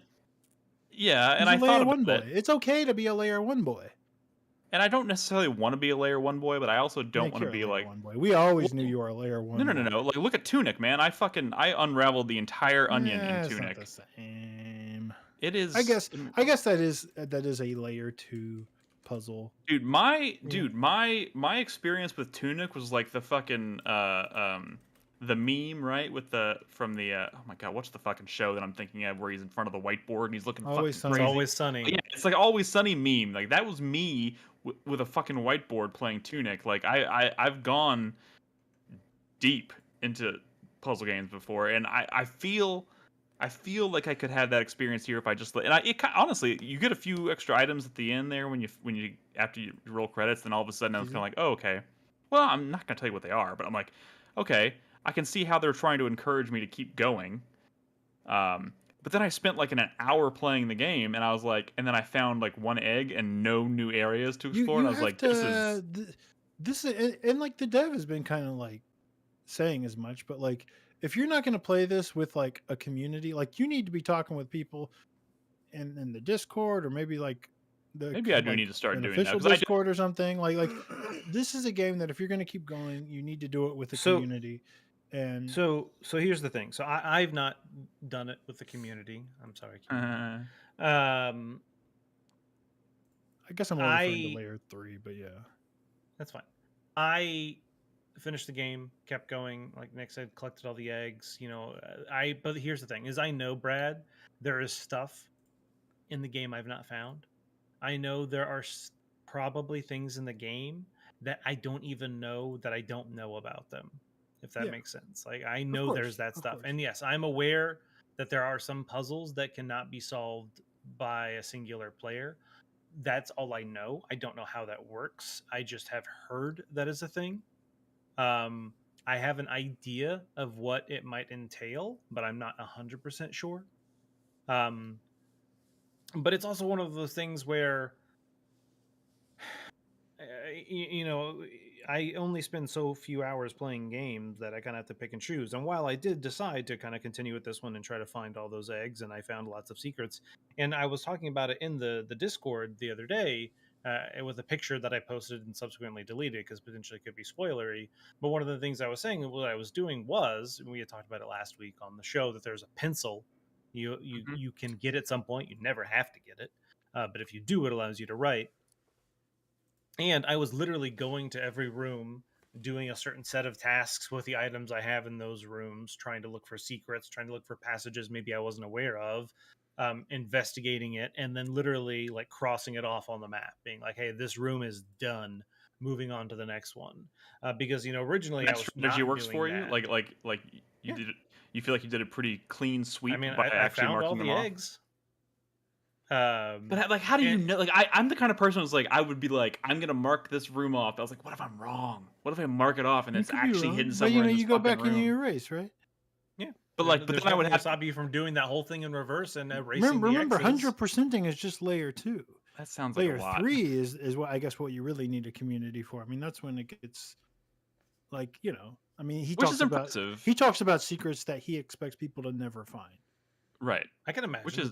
I could definitely imagine. So Nolan, finding all the eggs. There's people trying. I mean, there's more people playing Animal Well than Hellblade 2 on release night right now. Oh, shut the fuck. I just looked. Of course. Nolan.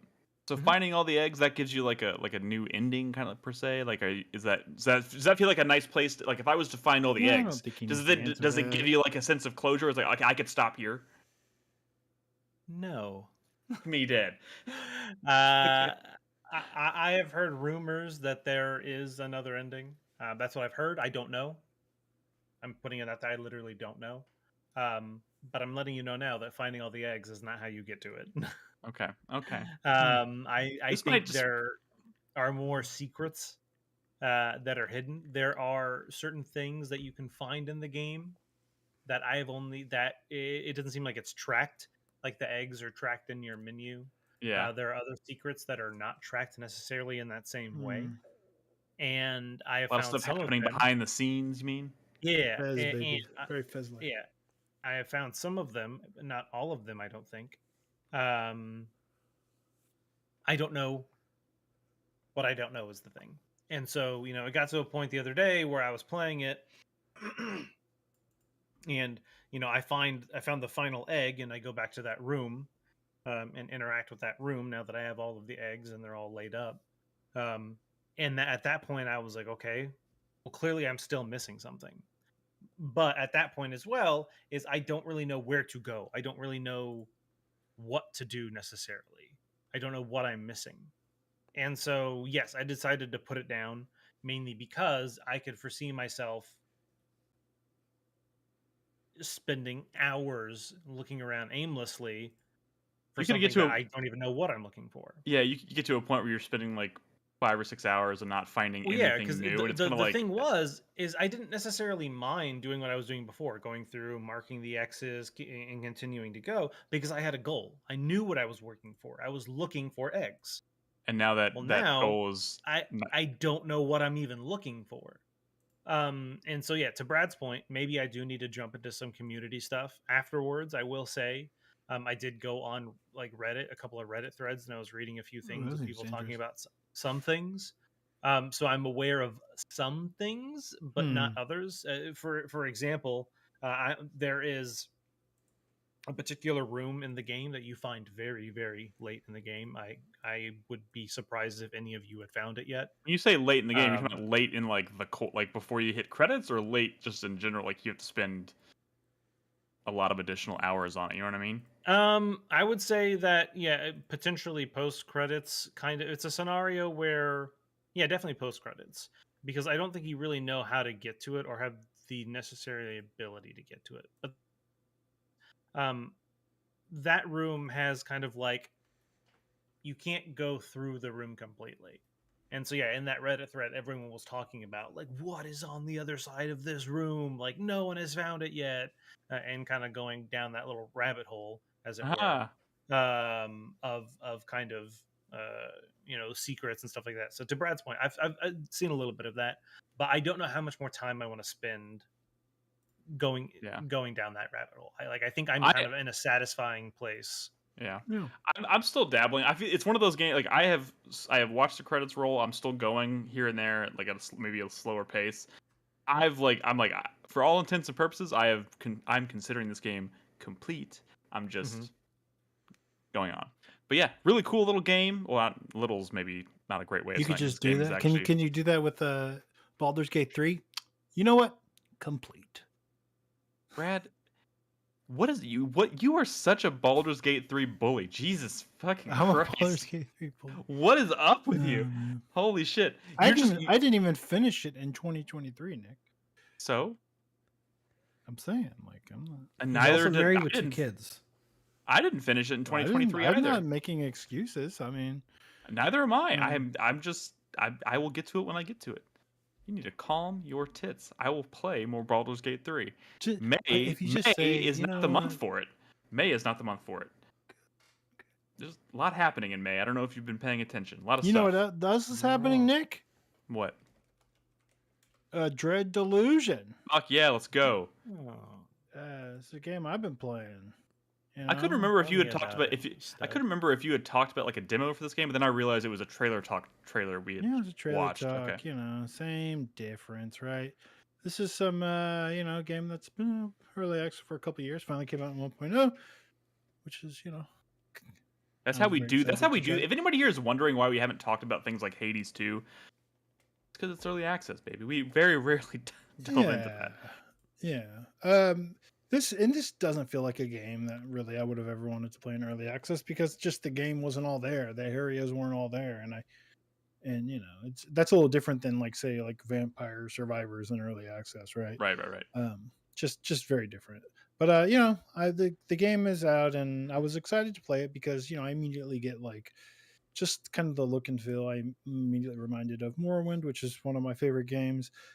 The thing about this is it is an open world first person action RPG, but it is how do I start with this? Use your words. This game is kind of not what I expected it to be in some pretty interesting ways. Okay.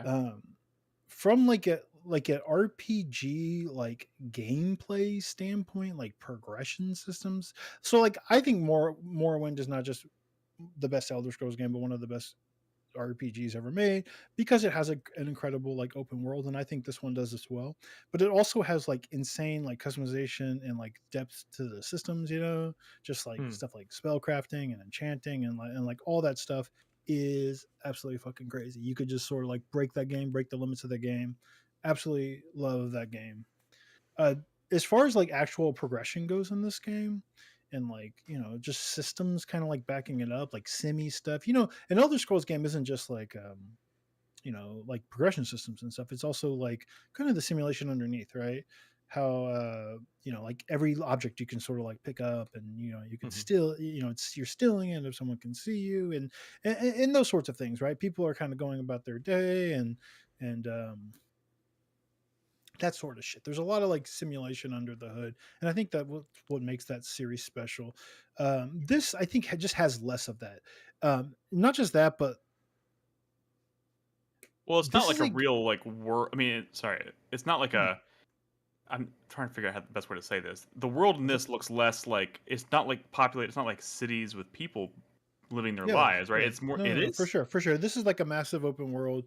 A super cool one. Like it's floating islands in the sky, bathed under a red star. Yeah, it's just like it's so like dreamlike. It always just made me think it was more so like again, Morrowind is also probably like the strangest one, right? With like the giant like mushrooms and stuff, and like this has the giant mushrooms, and the sort of what immediately intrigued me is not just that it was like Morrowind, but like it's weird. Like everything is weird and like demented, and just this game is.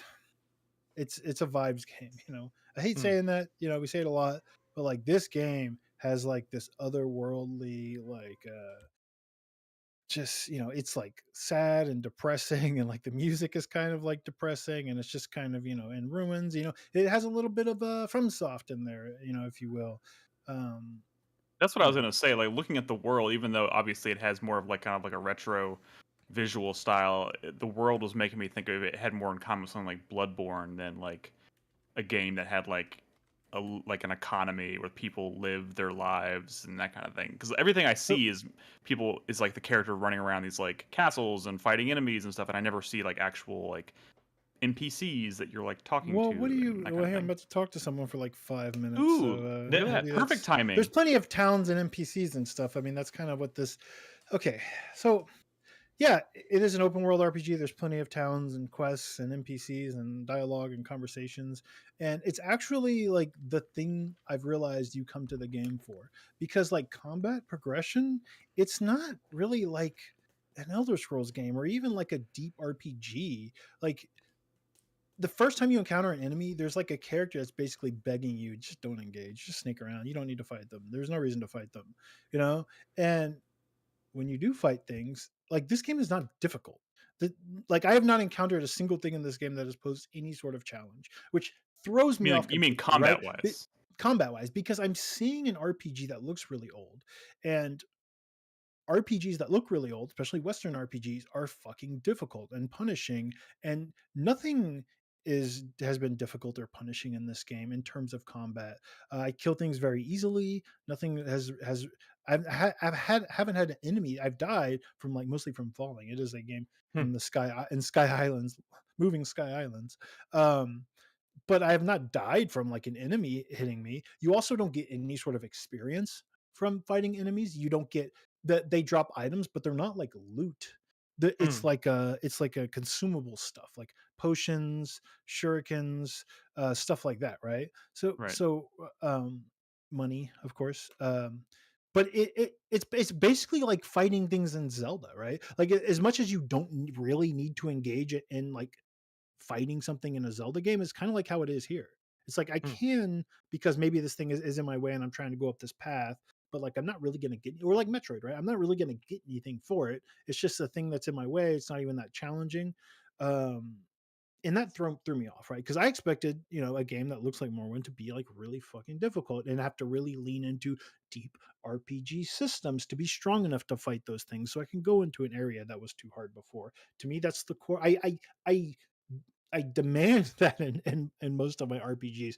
The ones I really like if they're not pushing back against me, like I don't really engage with this systems, right? It's like why Hmm. do I need to, invest in these systems? Why do I need to figure this all out? Because like the game is easy.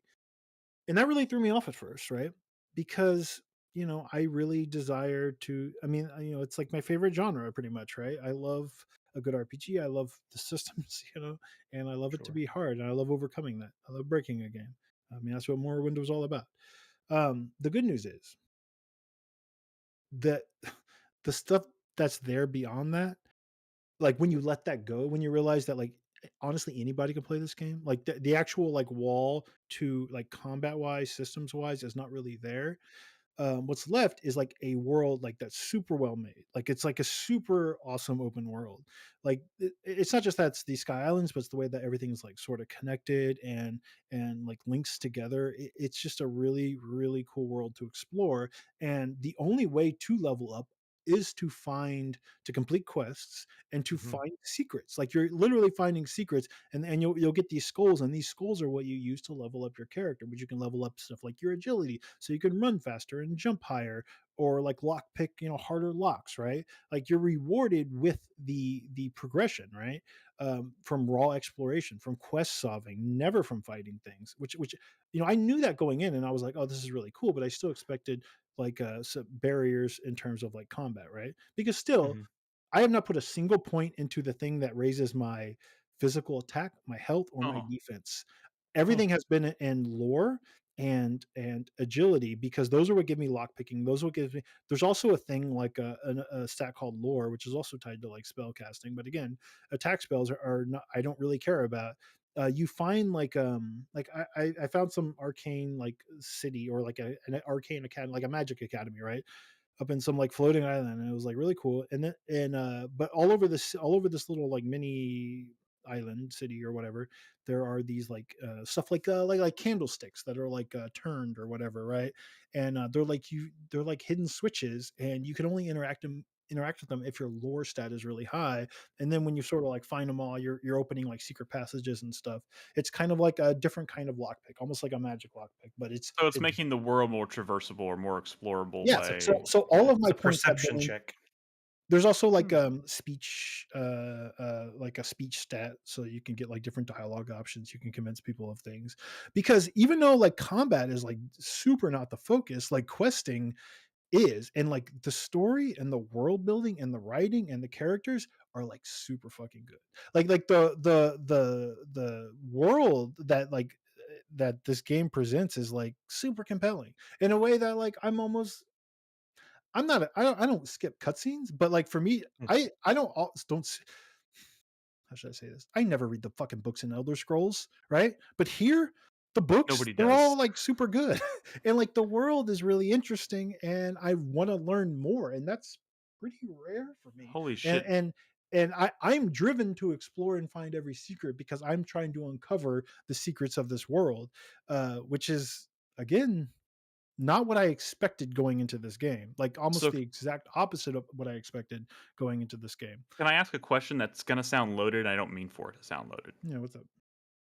So what exactly? So I've been I have been for fantasy critic purposes, because you did draft, or somebody drafted this. Was it Carlos? I think Carlos drafted this. I was kind of just keeping an eye on like the score and whatnot. I was like, so it's been kind of like tempered reviews, and I'm wondering what is that right now? Like it's like a 72 or 73 or something. Because what you're Yeah, well, describing probably sounds all really the shit that cool. I said.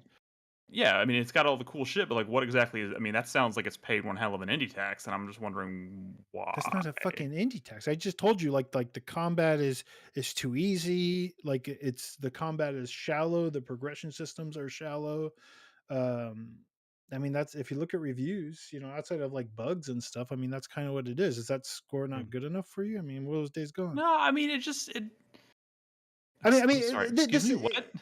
I mean, it's not like some polished AAA game. You're I mean, getting this is defensive. it's not a weird score for a game like this. I was trying to prepare you for this question so you wouldn't get defensive. I'm not. I'm just what you're describing to me sounds pretty damn cool, and I'm just saying like, okay, the combat not being the focus but is not. You also got to understand that a lot of people were going into this game expecting what I was expecting when I started playing it, and if they aren't interested in like figuring out like the world and the story of this game, then there's not much there for them. Does that make sense?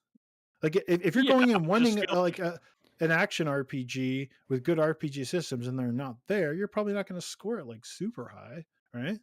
I guess. I mean, it's just. I mean, they're not like bad scores. But, no, I'm not saying they're bad scores. I'm just saying it just seems like, I don't know, if in a game like this where the world sounds really well done and the exploration now, which is actually better than. So it's gone up. It's gone up. I'm just, God, stop! What is wrong with you?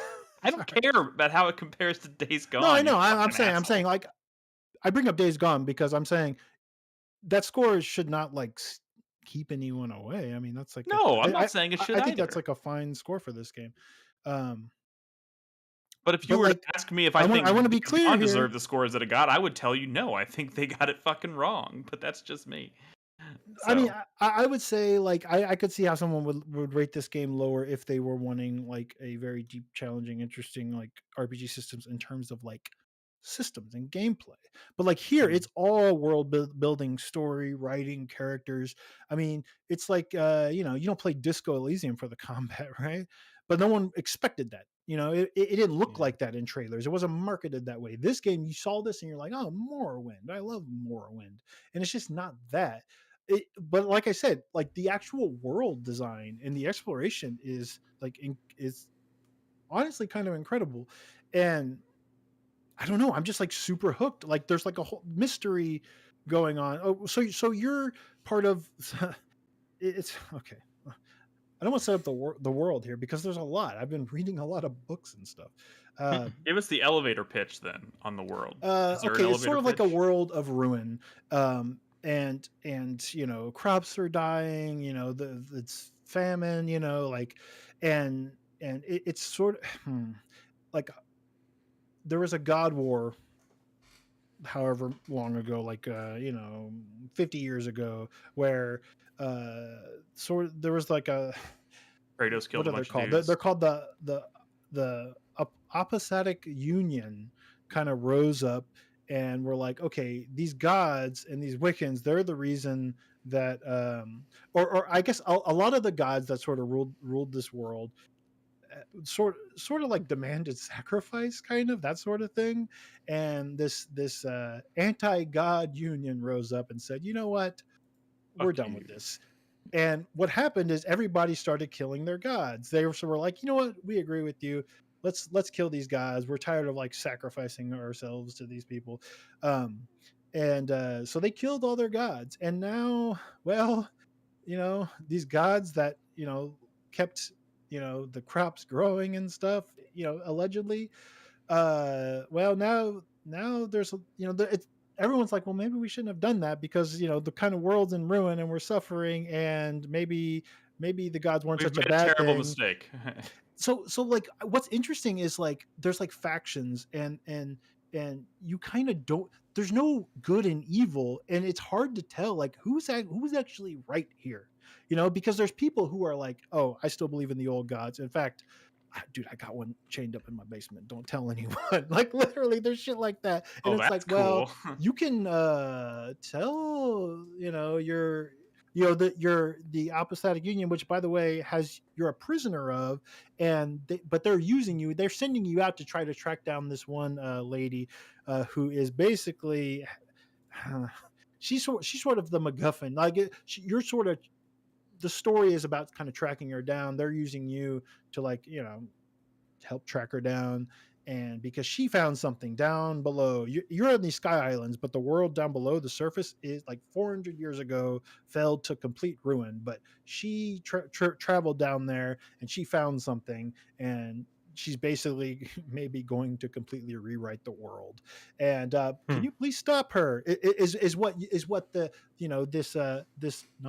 this anti-god union is having you do, which, by the way, the leader of is like a corpse in like an Iron Maiden spiky thing that's perpetually dripping blood, which, by the way, I hate to say it, kind of seems like a god, but I'm not one to say that this anti-god union here that is trying to weed out all the cultists who are trying to bring the gods back are wrong, but it seems a little iffy. I don't know who to side with Seems here, suspect, yeah. but it's mysterious and it's interesting, and like, I like how I don't know who to side with, and I'm supposed to be tracking this woman down who's gonna maybe rewrite the universe. I don't really know, and I'm right now I'm trying, kind of tracking down some of her old friends who used to like fight with her.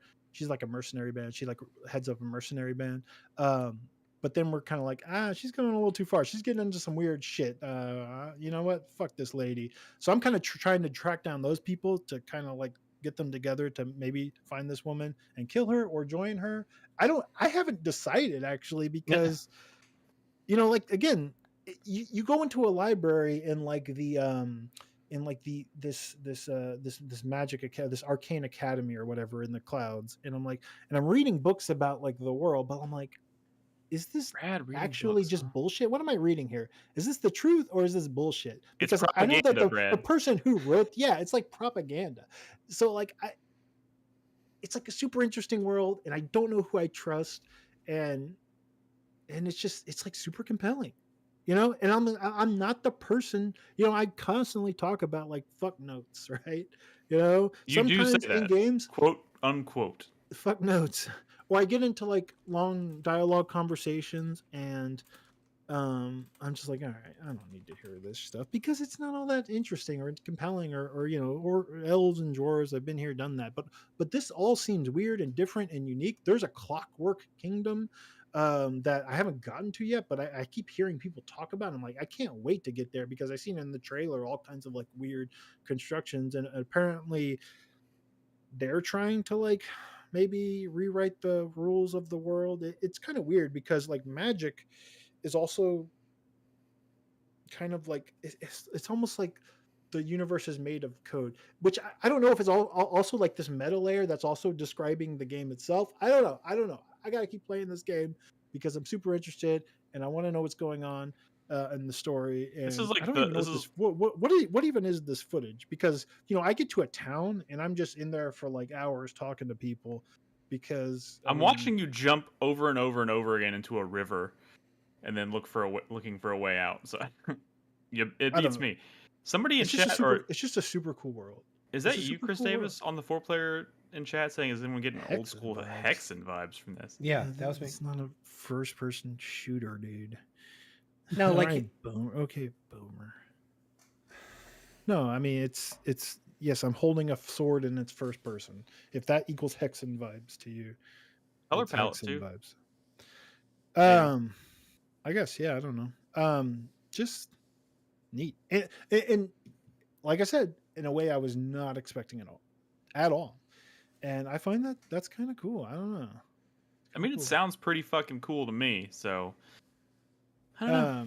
But yeah, like it is a little buggy. There's lots of patches and hotfixes going out, and that's probably one of the reasons it got abysmal reviews, quote unquote. Okay, I'd never said it was abysmal. I'm just saying it seems no. But if you look at reviews, you see like it's not a game that's getting like 7.5s across the board. It's getting like 9s and 6s because it's like I've looked at a lot of reviews, and it's the kind of thing like I'm saying, right? Like people who are either impressed, and you kind of have to go the extra mile because it's the kind of game where there's not like with these quests and stuff, there's not like markers and stuff everywhere. It's like head east, and like Morrowind, you're like looking at road signs like, where the fuck am I going? Like you're even like mapping out the world yourself. One of the early quests like for a cartographer is they don't even give you a map until you agree to help like map the world, and they give you a compass. That's all you have before that. And you have to have the compass to even see yourself on the map, and it's it's the kind of game where you got to put a lot into it to get a lot out of it in terms of like navigating the world, like figuring out these quests and stuff. And I love that. I long for that. I hate the world of when Elder Scrolls just became follow all the quest markers, that'll tell you where all the caves are. This isn't like that. You got to pay attention. You got to read the shit. I think most of us here appreciate that kind of design. Wing It in chat makes a good point. You could have just said it's divisive. 6s and 9s. That makes sense. They even added about 7s. Yeah, it makes total sense. But it's different if they were all. Divisive if it was just can mean so many things. I mean, I know why it's divisive, and I kind of spelled that out. It's gameplay versus like story and shit, right? It depends on what you care about and the kind of work you would put into it. Like I've run into like a couple of NPCs who have been like, I'm rambling on, I don't need to keep going, and I've been picking the option of like, no, please go, tell me more about your story. I want to know, and which is incredibly out of character. I don't usually pick the option that I usually pick the options like, yeah, you're right, I think we're good here. So yeah, it's cool. I mean, the lock picking system's a little frustrating as you see me fail to lock pick this damn mine. Something about the resource in there. I'm trying to figure this out, but I'm running fast and I'm jumping high because my agility is really good now, and it feels good. You get an airship in this game later, like a bona fide like airship. Like look at the trailers, it looks fucking crazy, which is awesome because it's a whole world of like a pretty massive world. I'm telling you, massive world of like sky islands and shit. And I'll see like these flying ships flying around everywhere. They look like boats, like ocean, like old timey, like like those kinds of ships, but they're airships. And I'm like, man, I really want one of those. I could just have one of those because I could see it in the trailer, and that seems super cool. That's the juice. How they get you. Cool. Unexpected, but it has been. So has this been like your main quite intriguing for game wise for the past week? That's kind of how it's been this year, right? Yeah, I mean, a lot of stuff to play in May, so it's interesting to see what games people end up sticking with. I'm still playing everything else. Yesterday I played some Yakuza. While watching Yakuza cutscenes, I was playing the card battling game in Ayuden Chronicle 100 Heroes. So I'm doing what I can. Jesus Christ, that sounds stressful. It's not stressful. I mean, if you play the Yakuza game, there's like 20-minute cutscenes. I mean, it's like perfect for that. I know. I mean, I'm the kind of person who could never split my attention like that. People on Discord today were like, "What music do y'all like to listen to while playing games?" I was like, "The music that they're playing in the game." Like, I don't. Like, like I just literally a card battling game as I'm watching a cutscene. It works. we've talked about this before. You I'm can't very split your like attention. Yakuza doesn't even have your attention, so fuck you. that's true. I play good games. All right, let's take a quick break. I'm just kidding. Obviously, just fucking trolling. Let's take a quick break. When we come back, I'm gonna talk about my latest impressions of Stellar Blade. Pretty cool. And I was checking out with Chris Davis, talk about Fantasy Critic, and of course wrap up with the 4-Player Minute.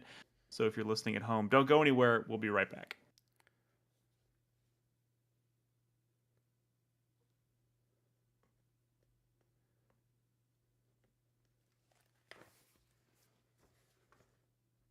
$4.95, Brad. $7.95. I'm sorry. I don't know why. I don't know why I said 4. We went back in time. Yeah, $7.95.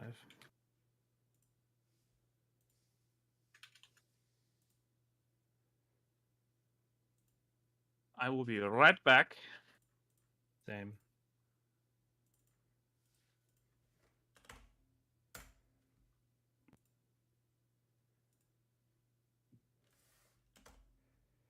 Yeah, it's just crazy. I was bummed, and then I was not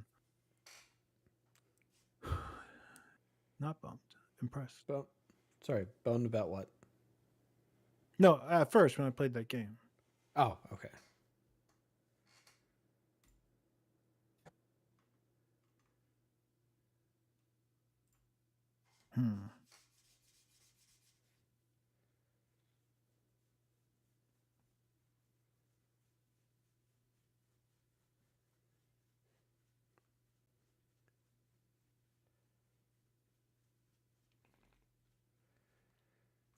I need to find something new to play. But I'm suffering from pure apathy right now.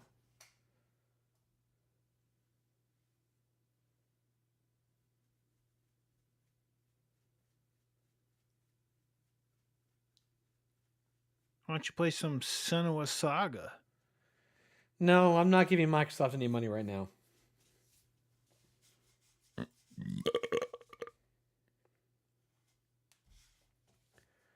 I'll probably play that when my new house gets built. What does that mean? That then you're ready to give them money? In that Because you made it situation, sound I like will it's a be. I will principal have a thing. brand new surround sound setup, so I'll be able to get But the you full. but you made it sound like you're not playing it on principle. But Yeah, then- no, then yeah. now you're saying, well, when I have a new sound system, then my principles are out the window. Yeah, you heard me say the words. I don't want to give Microsoft any money right now. But later, when you forgiving them about Tango, what are you talking? Oh, about, I'm not Chris giving. Davis? I'm not forgiving them for it. Fuck them. But at the I'm same just time, saying, like you're not making sense over here. I don't understand how I'm not making sense. Because you're not giving them money on principle right now. But why would you? Right later? now, later on. What the fuck does that mean? Later on, when the game is on sale, then I'll pick it up. You could just do a Game Pass subscription. I mean, we know that obviously I'm it's not helping these studios. I'm never at this point giving them Game Pass money. Never. Fuck them. Chris Davis.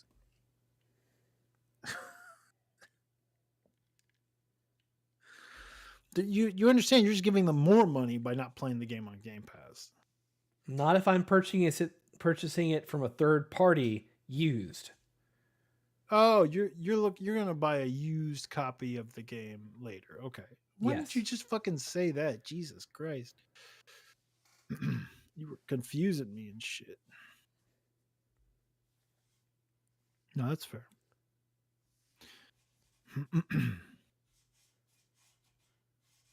I was in a GameStop today. How the depressing GameStop today was was it? pretty dire. I was the only person in there. There wasn't even employees in there. It was just you. Yeah, it's pretty dire. They didn't open till noon. I was like, shit. That's not a good Because sign. Henry was sick. It was his first field day. It was his first field day, but he was sick, so he didn't get to go to. I felt bad because if it was a regular day, he could have gone, but field day he can't go. He has this thing when he's sick, he'll just like cough and he'll just throw up everywhere, every fucking time. Ever since he was a fucking little kid. He just throws up everywhere when he gets sick. He just goes into coughing fits. He throws up everywhere. And multiple times I've gotten calls from the school nurse saying, your son just threw up everywhere. He seems fine. He was just coughing a lot and then he threw up everywhere. And I'm like, yeah, that's just what he does. I don't know if it's related to his asthma. He has asthma. But he certainly couldn't go to field day because as soon as he starts running around a little bit, when he's sick, he'll go into a coughing fit. Jeez. And I was like, you can't go to field day. You just got sick. You can't go. Field day doesn't work. You're just gonna throw up on every kid in school. But I felt bad, so I was like, I'll go to GameStop and I'll buy you a Switch game because we feel bad. And then I found out GameStop didn't open until 12 noon, and I was like, oh, okay. Well, you're gonna have to On wait Sundays, yeah. No, it's not Sunday. Today. I went today. Today. I was off today. Wait, why would a GameStop not open till noon on a Tuesday? Because it's GameStop in 2024, Nick. It was dire in there. It's so fucking depressing. Holy shit.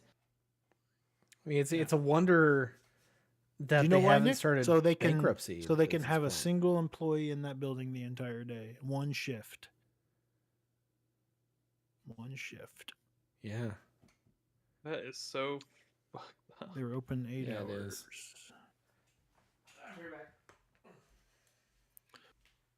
Mm-hmm.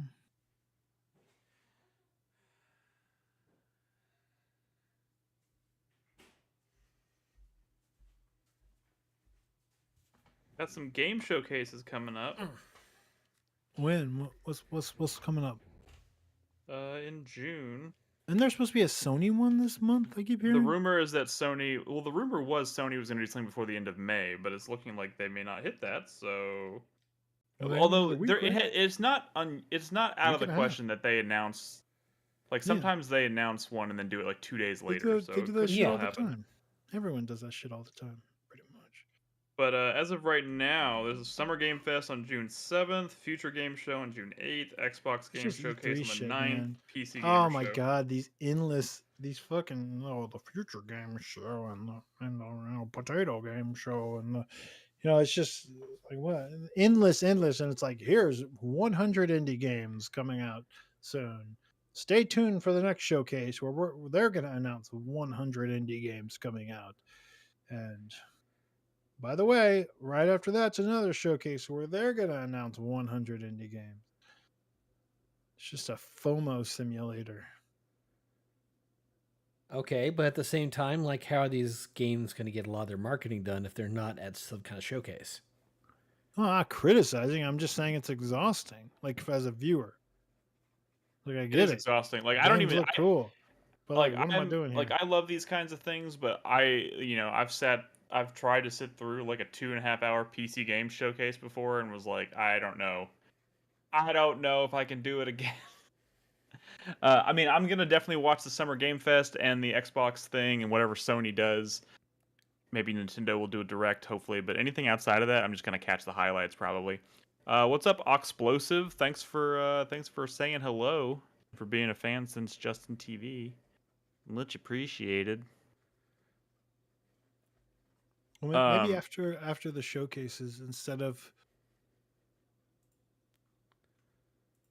doing because we'll probably watch the ones we can live. Well, I don't know.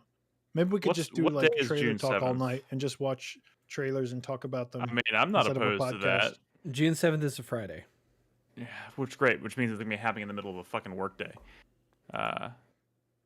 Yeah, I'm totally cool with doing like a special like just trailer talk kind of situation. But I don't know if that means I'm not going to watch some of those things prior to that. Carlos, are you saying the Wiener Dog is a 10 out of 10? I only met one Wiener Dog that he's talking about. That was a top tier gaming moment, let me tell you. Yeah. Oh, I know what you're talking about. Yes. that's definitely one of the best moments of the year. Yeah. That fucked my shit up. I was like, are you kidding me? I was fucking like heart beating, man. Heart beating. Robin was watching me. Robin was watching me when I did that sequence or whatever, and we both were just like, "What the like?" She had barely even had time to like register what the game even was. She was like, "Oh, well, this looks interesting," and she just watched me playing, and then she's like, "What the?" Donkey animated that scene himself. All right, we ready? I mean, look, if you look at Animal Well versus Hellblade 2, I mean, Donkey has been a more successful publisher than Microsoft in this case. Interesting. You ready? I mean, if you count percentage of hits to non-hits, then recording. yeah, definitely. In terms of what? Hits to not hits. Well, the ratio about of raw hits numbers currently of people Yeah. playing Animal Well versus people playing Hellblade 2 on launch day. Hey, it's tragic, but the real victims here are Ninja Blade, right? Or not Ninja Blade. Ninja Theory. Ninja Blade. Ninja Blade. No, that's a sick From Software game. Is there really a QTE FromSoft game called Ninja Blade? Oh, I guess you're right. That is Ninja Blade on the that is a 360. thing that exists. Holy shit! I Yeah. forgot about that. Ninja Blade. Ninja Theory, yeah, jeez. Yes. I mean, too many word blades is and that too many ninja things. It's getting hard They're to working follow. on another project that's not Project Mara that has been greenlit. So Well, that's a okay. good Well, sign. that's what we talked about at the beginning of the show, Brad. Were you again not listening? What Like, I part? don't fucking believe it. Like, I don't believe that project has been greenlit. Like, No, I believe it. I don't believe that means it's good to go forever. I mean, they could certainly cancel a game they already greenlit. Yeah. It just just happens all the time. yeah, just why greenlit a project for a studio you're already planning on closing, which it seems like Because they've maybe it was greenlit like a year and a half ago. You know what I mean? I guess, yeah. You also got to keep up appearances, Nick. Yeah.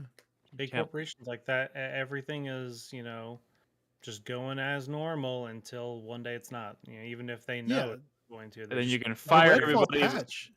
They were a week away from a major Redfall patch. They would, if they had known that what was coming, they would have not been working on that. But like, if they're not going to release it, why work on it? Well, But they they didn't announced know. today that they're They didn't doing they're releasing that The- patch. Oh, okay.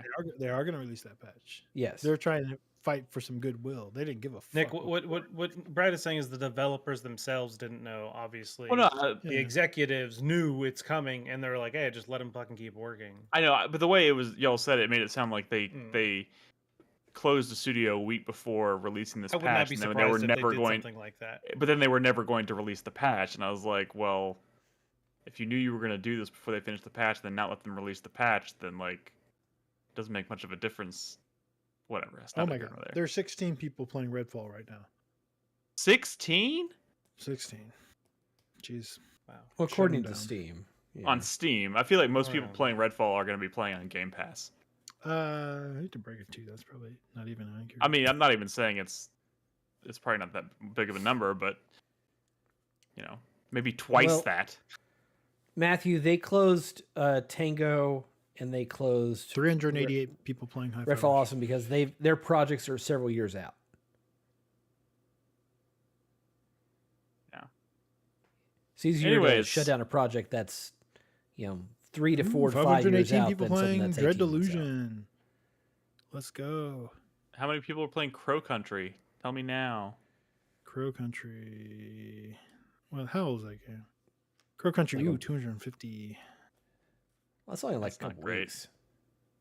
That's No, not, I mean, a lot of these indie games, you know what's bad? Like Lorelei and the Laser Eyes, dude. That game is bombing. Like, it's just a bad time to release an indie game. I mean, shit.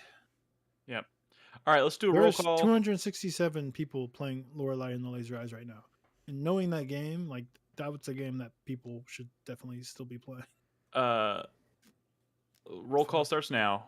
Brad, Hello. Nolan, My name is Nolan, and I'm doing a roll call. Chris Davis. Hello, I'm Chris, and I'm also here. Welcome back to the show. Chris Davis, real quick. You didn't have anything on the dot. You said you finished a game, right? Did you finish the game you talked about last week? Yeah, I finished Star Ocean. So you're moving on to the next Star Ocean game? You're gonna play all the Star Oceans now? I'm kind of in a pit right now. I don't exactly know what I want to play next. A pit of despair? You're in a pit of despair right now? I mean, yeah, I'm pretty apathetic about a lot of things right now, so... You know what you should play? I'm gonna say, you should play Crow Country. You're someone who appreciates classic Resident Evil, right?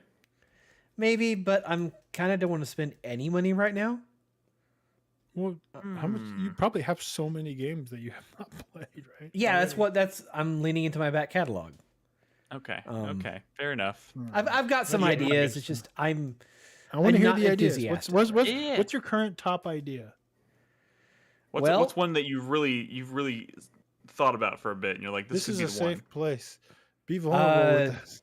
Well, Divinity Original Sin 2. Oh, shut up! No, seriously. Play that. Why not? Yeah, Brad. He just played. No, I mean, you absolutely should. He just played the Star Ocean Second Story remake. That is weird. That is weird. And you know what? He'll probably finish Divinity Original Sin 2 in like a weekend. He won't. No fucking. Oh, I definitely. Well, nah. It's Larian. It's gonna take hundreds of hours. That's a great game. Like honestly, that game is up there with Baldur's Gate 3. It is literally one of the best RPGs I've ever played. So you'll love it. If people love Baldur's Gate 3 like you and Nick, then you would absolutely love Divinity Original Sin 2. I don't want to hear it. I don't want to fucking hear it, Brad. I did play 70 hours of Baldur's Gate 3, and it was my second favorite game of last year. 70, Nick? 70? Yeah. 70, Brad. I've also been thinking about going back and finally giving Mad Max a shot. Fucking idler, motherfucker. Hey, everybody shut the fuck up. Everybody shut the fuck up. Chris Davis. Play Mad Max. Mad Max? Play Mad Max. Fucking amazing. I love that game. I mean, I've thought about that. Mad Max is one of those open world underdogs that I love to. Oh, it does say 70.1 hours. Yeah. Actually, on my spreadsheet, how much of that time is you just look on my spreadsheet? I have Smallville with it running in the background. On my spreadsheet, first of all, fuck you. On my spreadsheet, I have 68 hours, which is usually a bit more accurate than the Steam because the Steam takes into account like when I walk away and I'm not, So 68. Wait. You track the. You're 68 hours and you barely started Act 2? Yeah. Or 70 hours you barely started Act 2? I mean, I guess I play that way, but I know you don't play the way... I'm doing that because I'm re-speccing characters. What the fuck are you doing? Talking to everybody and exploring every nook and cranny. I don't... Yeah, okay. I'm role-playing, bitch. I'm living in this world. I've also been thinking about maybe doing some comfort food. Like, I think now that the modding scene has done some interesting things, I think I want to play Metal Gear Solid 3. Check out the crouch walk mod that people made for that. Interesting. Yeah, they took the crouch walk from the 3DS version and they put it into the game. I still find it for that remake. I still find it hilarious that you just said Metal Gear Solid 3 and the DS version.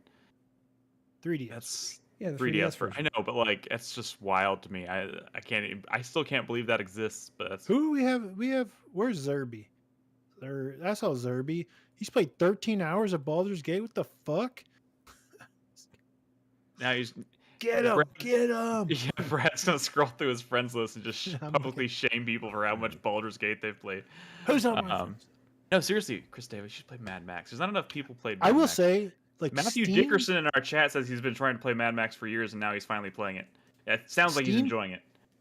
Actually, that might be a cool game to go back to after watching the new movie. But I feel like maybe that's what we thought after watching the first movie, and then dude, Mad Max legit has some of the coolest car combat I've ever seen in a video game. Oh, and but isn't the actual open world kind of whatever? I mean, it's a wasteland. It's a fucking wasteland. I mean, it's pretty bog standard or whatever. Would you say that car combat kind of carries that game? Yes, absolutely. Oh, wow. But it's good. It's like really good. Oh my god, yes. The car combat just like combat in Rise of the Ronin is exceptional. Fucking do it. I can absolutely carry that game. That has every time I think we're having a moment, Brad. I think we're having a genuine, authentic moment where two gamers are connecting. Trying to convince you to play Rise of the Ronin is just as valid of a moment, Nick. I have never told you I'm not going to play Rise of the Ronin. I'm just not playing it right now. Here's the thing, Nick. the subtleties of your tone, your word choice, your like, look, we've been talking to each other for a long time, Is Nick. that what it was? I'm saying I get the vibes from you sometimes when you're like, yeah, I'll get to it. I'm just saying we've been having these conversations for a very, very long time. So when I say I'm not so sure about that, I know you're saying that, Nick. But Hey, I'm not making promises that I'm going to get to it this year, but like I'm certainly not. Again, vocab choice, Well, all right, no, whatever. It's fine. It's fine. I don't even care. Just don't act like I have zero interest in playing Rise of the Ronin, because that's not the case. I mean, obviously, the Assassin's Creed one is the one for you. Yes. But it's that you're shunning the Japanese one. That's what's making me mad. In the year where you're supposed to be beating Japanese games, you're just like, Rise of the Ronin. Why would I play that one? Assassin's Creed. It's like, well, God, the irony is not lost on me, but don't worry, I will get my 10 points, and I will get my I'm not racist card. For those tuning in who have no idea what we're talking about, ask somebody in the community and in our Discord at discord.gg/4player. They will tell you what that's all about, because I'm not going to go into it here. But finally, some good white studios making some samurai games. It's just funny. They're like that and Tsushima. You're just like, it's like with your indie JRPGs, Dude, you know what's great? You know what's really cool about the PC release of Ghost of Tsushima is we're seeing there's a lot of people who are playing Ghost of Tsushima for the first time right now because they've been waiting for the PC version, and all these people who are finally experiencing that like opening moment where he's riding on the horse through the field. Yeah. And they're like, oh, the title card, and they're like, oh my god, this fucker again. I was like, oh my god, that moment was so magical. Okay. It's so magical, and some people just didn't really. They missed it because they weren't paying attention because it was just a PlayStation exclusive. 40,000 people in game right now with Tsushima. It's a very good game. It's a good fucking game. Winged in chat. I am currently sitting at 6 points on the Japanese challenge that Brad has. Yeah, look, it was thrown together. I feel bad. Final Fantasy should have never been. He's about to move the goalpost. He's like 10 points. I was too You're low. not there. I will say, like, strutting around with 6 points, it's like a golf, right? Like, not like it is structured in a way to where like 6 points is very far away from 10 points, Nick. Sure. So don't celebrate till you're celebrating. Did we establish a consequence for not hitting 10 points? No, I don't even like. This list is not even supposed to be unrealistic. Like, the goal is for him to actually finish some of these games, and he has been, and he will. That's what makes it a success. This motherfucker would not have finished that Persona game. I could see the twinkle in his eyes, and it's like, it was mid. He would have put that shit down like he did countless other JRPGs. He did it. That's not for fair. The points. That's not fair. But maybe it's not fair, but I don't think it's not true. Believe me, if I did not stick around for 80 hours of Persona 3 just so you could give me 4 points on this stupid challenge. I maybe disagree. I promise you that I don't care that much. I disagree because without Persona 3, you'd be like, oh shit. Yes, I absolutely would be a little worried, but I'm not. I'm not worried. Okay. There's still some great Japanese games coming. You finished your first Persona game. And I don't think it's because you liked it more than Persona 4 and 5. I do think I liked it more than Persona 4 and Persona 5. Bullshit. What do you want me to tell you? You were challenged. Just say, you know what? I like a challenge. You were telling me that at the beginning of the year. You were hyped for this challenge. Hey, I'm game, aren't I? I'm playing your stupid game, right? Just not Rise of the Ronin. I beat Dragon's Dogma 2. Yeah, but you were always going to beat that one. That shouldn't have been on there either. The whole list should have been constructed of games that Nick would have not normally played. Okay, well, don't look at me. You made the stupid list. Come on. I know, but I just threw it together. It was like on a whim. Well, maybe that'll teach you not to be such a lazy bitch, and you should make a list that actually matters. Add a lot more games. More games means more to choose from. Well, it would have to be completely restructured. I mean, well, you still too get late the now. points You can't move. You can't move the goalpost when we're almost halfway through the year. Anyways, Chris Davis, I hope you find your game, your special game. You enjoyed Star Ocean? Yeah, it was pretty all right. Pretty all right. Sounds like a Star Ocean game. After we did the podcast, I started playing it some more. I suddenly realized why I was getting so many weapons that I couldn't equip to my characters, because there's another 5 or 6 characters in the game that you can't access unless they're under certain conditions. Like, you can only have a party of a maximum of 8 characters, and 2 of those are your primary. So, for whatever else you do in the game, like, you're going to miss out on characters that you're going to miss story content for. So it's definitely built for replayability. Well, in your current situation where you're trying to save money, now would be the time to do it. I mean, seriously though, you have lots of your backlog's pretty intense, I would imagine. So everybody's is. Yeah, true. True. It's just the chaos, the randomness of the Chris Davis picks is what makes it so fun. Like, what's another game besides Divinity Original Sin 2 that you're thinking? And Mad Max. The second Army of Two game. He's just crazy. He's a loose cannon. And Metal Gear Solid 3 and Mad Metal Gear Solid 3. And okay, these are great. These are just random great choices. It's great. I've also thought about going back and playing Dead Rising 2 off the record, because I never played that. That's random. That's random. Wait, but have you played Dead Rising 2? Oh yeah, I play all the Dead Risings. Oh, okay, well, ain't that different. Dead Rising 2 is the one in Las Vegas, isn't it? Yeah, legally distinct Las Vegas. Yes. Yes. But it's just it's all about Frank West if he had been the star of Dead Rising 2, and they bring back the photo mechanics. They improve the AI and they add more to the area to explore. White Burrow in chat says the world needs more Dead Rising, and I've got to say, do they? Yes, I think that a new Dead Rising in this day and age on the RE engine, I think it'd be pretty cool. I don't know, man. Can you change that statement to say a good Dead Rising on the RE? I agree with that, because I did play Dead Rising 4, and that's a piece of garbage. Hey, man, Capcom is kind of firing on all cylinders right now, so they are. If they were to make one, I guess it would. But like I just don't, man. Resident Evil, Monster Hunter, man, they're doing so good. I'd much rather see like a new Onimusha or Dino Crisis before I see another 120%, yes, but like, I don't know, man. Capcom is just gonna be weird about these things. How about Mega Man?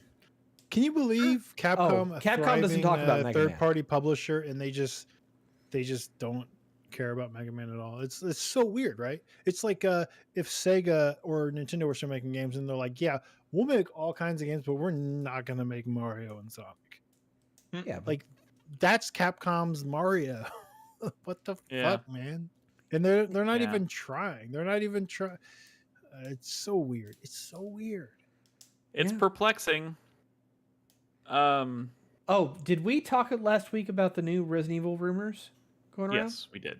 Yes. Okay. About Resident Evil 9 and the Resident Evil 1 remake. Yeah, we mentioned that last week. Okay. And it's, there's a pretty good chance that we're gonna get some confirmation on one or both of those projects next month during the showcases. Because remember, guys, we're coming up on June, which means it's showcase season. So Summer Game Fest, Xbox is showcases in June 7th, June 8th, I believe, or June 9th. And then PlayStation is rumored to be putting together a showcase, which apparently is supposed to happen before the end of May, which means they only have 10 days left to announce do it. But it could happen. Come on, Astrobot. It could happen. And I'm sure Nintendo will do a direct or something. And then, of course, there's the PC game showcase and all kinds the various of little different showcases publishers will start doing their stuff. Devolver Ubisoft will will have do a something. showcase. Take-Two Ubisoft is supposed to confirmed showcase. Take-Two is supposed to may have a pretty good showcase. That's one thing we didn't talk about. And maybe got those BioShock eyes. I know those BioShock eyes. Yeah, so there's rumors. So it's heavily rumored that 2K is going to be announcing a new entry in a major franchise. A beloved franchise, which has most people thinking either BioShock or Mafia. And I think it's time, because BioShock 4 has been rumored for so long. Yeah, those are the two. XCOM 3. Dude, I'm just saying. Absolutely, yeah. Sure, but or Civ, maybe Civ. Well, I think Civ 7 is a given. Firaxis needs to show something, but also like Cloud Chamber has been working on BioShock 4 since 2018, I think. Yeah. And then Hangar 13 has been working on the next Mafia since what? 2019? something like and that. those studios apparently, if I remember correctly, those two studios, the Mafia and BioShock studios that you just mentioned, are like on the same lot, or they're like right next door or something, which is crazy. Which I think is how some of these rumors started to spread. I could be wrong about that, but I seem to remember something about that. Here's the Playground thing Games I has been worry. working Here's on here's the thing I worry Fable. about though, is Take-Two just acquired Gearbox. What if that title is it Borderlands? could be Borderlands. It could be Borderlands. Oh God, it Ugh. could be Borderlands. No one You know wants what? that. In this hellscape, it's probably Borderlands, and we're just Yeah. not going to see anything about. What I mean, does it's, that mean? I mean, we I'm know just that saying, Bioshock is coming. but we've known BioShock is coming for like 3 years now, and it's like it's No, time. longer than 3 years. But Way Longer we than haven't 3 known years. that. We haven't heard anything about Borderlands though. But Borderlands 3 doesn't even feel that old. I know it I mean, probably is. It came out on Take-Two just acquired Gearbox, but secondly, like there's a movie coming out, and what better thing to do than put out Borderlands 4 alongside the movie? That's probably true. Fuck. But you know what? Fuck. Let's. Bring back Now I'm too Brothers in Arms, depressed. you fucking cowards. I'm Okay. so depressed. Let's move on. I started out excited talking about this because I just had BioShock eyes, and then yeah. Anyways, Are we gonna see Fable? Finally. I think they absolutely have to show Fable. Yeah. You know what? Maybe next week we should devote some time to actually talking about what we might Yes. actually see at these showcases, because there's probably a lot to unpack there. Okay.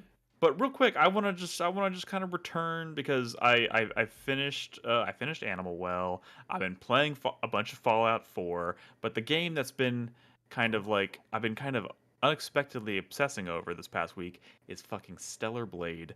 I've talked about this before, but like at this point I'm pushing 30 hours in this game, and I don't see an end in sight yet. And I'm just constantly surprised by how much I'm actually enjoying this game. I've Well, I mean, at this point, it shouldn't be surprised anymore, right? You played 40 fucking hours of it. True, but it's just I think I'm just constantly kind of surprised by, like, because I think the combat is enjoyable, but I didn't think the combat was gonna kind of like be deep enough to stay exciting and enjoyable for this long. And on, like, when this game was first announced, I kind of expected it to be have more in common with maybe like a Devil May Cry or a Bayonetta, where it's like a 10 to 12 hour game. It's pretty, combat focused with some linear areas, and then you finish it up and boom, you move on, which would have been fine. I think it would have been much less noteworthy, but at this point, like, the game just has so many more layers than I was expecting. Like, I've gotten to the point now where I've explored like multiple like big open spaces. In fact, this game actually does have a lot more in common with something like Nier Automata than I ever would have expected, aside from the obvious like musical. Besides, other than everything that this game looks like. I mean, right, but like there's a lot more time spent exploring these big open zones, which I kind of associated with Nier Automata.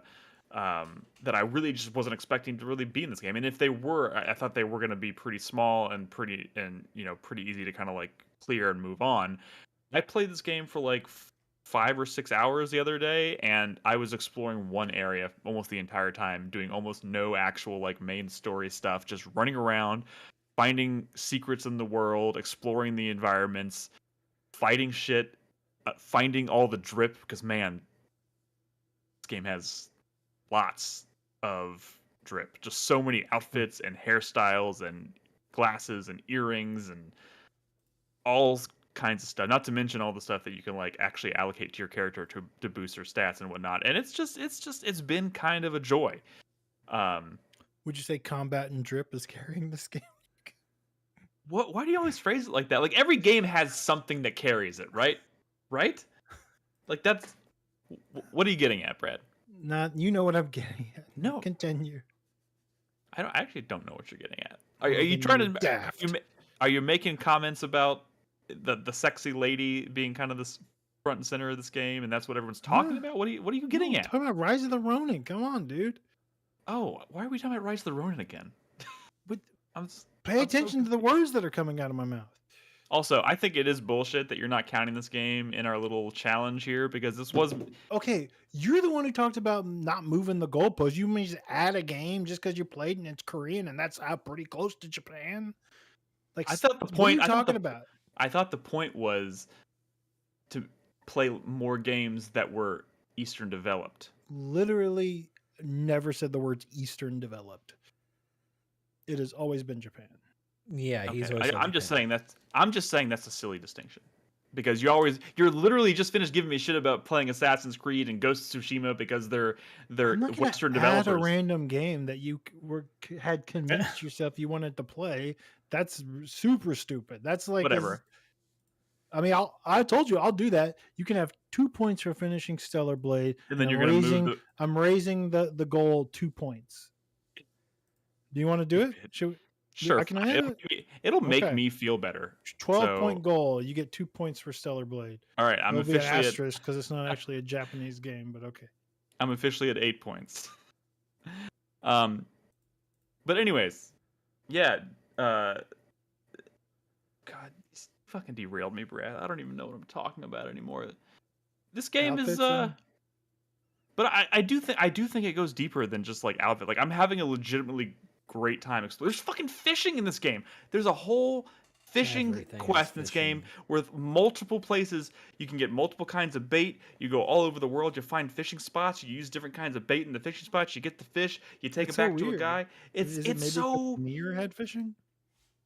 Yeah, I guess. Did Nier have fishing? Nier Automata had fishing? I don't remember that, but that's just me. The original Nier had fishing, and it was terrible. Yeah. Okay, look. There is a reason that like a lot of people comparing this to Nier Automata, and a lot of people are saying, "Oh my god!" Like they're putting, you're seeing lots of like artwork of like Eve and 2B together because they're like it's practically the same fucking game. It's like what? Not even close to the same game as Automata. Well, I'm saying they're spun from the same like they draw from the same inspiration, man. What? I don't think so. I mean, Yoko Taro's vision is such an important part of Nier Automata. The story in that game is bonkers, like doing shit that you don't see in any video game. And there's a lot there. This game is like it's ripping that off like aesthetically, but like beyond that, right? It's kind of just it looks like Nier Automata at a glance, but it's not the same type of game. I mean, it's not. Well, I mean, I think it has more. It has more in common with something. I mean, well, when I think of Nier Automata, I also lump it in with the first Nier. Sure, but I feel like the more common touch point, especially now. I mean, I don't think a lot of people play the original Nier. So when you talk about Nier, most people are probably going to be like, "Oh, Automata." Got a remake, remember? Did quite well. True, but like still, I think Nier Automata is like the cultural touch point that everybody knows. You know what I mean? And that game is like much more than just kind of a shallow action game. Sure, I do. I'm gonna admit, right? I mean, I admit I have not played Nier Automata in quite some time. I do think the combat here is a bit more intensive because there's a lot more focus on like perfect dodges, perfect parries. I mean, in fact, a lot of time, like when you're in the flow of combat, a lot of it feels very much like a really fast-paced like Bayonetta fight because like a lot of the times it's all about triggering that like the slow motion by doing the perfect dodges. So it evokes like thoughts of like Witch Time or whatever Bayonetta, which is great. And I don't remember a lot of that stuff. I mean, the combat of Nier Automata. I mean, it looked flashy, but I mean, it's hardly like the draw. I mean, which is very different than this game, right? Where that is certainly the draw. Yes, it is definitely the draw in this game. And also, like, I'm constantly kind of like, if you're watching the footage right now, I'm finding like I'm exploring this big open wasteland. And all of a sudden, I'm like, ooh, what's this big like pipe that's sticking out of the ground? And I jump in it, and suddenly I'm like fucking like just grinding down this like tunnel, and I'm like, sliding all over the place and dodging stuff, and I was like, this is new. I haven't done anything like this in the game so far. Where is this going to take me? And then it takes me across the map to this like area that I couldn't access before, and suddenly I spend the next 30 minutes exploring this area. And like that, like it's one of those games like once you pick it up and you start exploring, like I'm finding it genuinely hard to put down at times. Like I'm just like just 10 more minutes, and then I keep finding new stuff.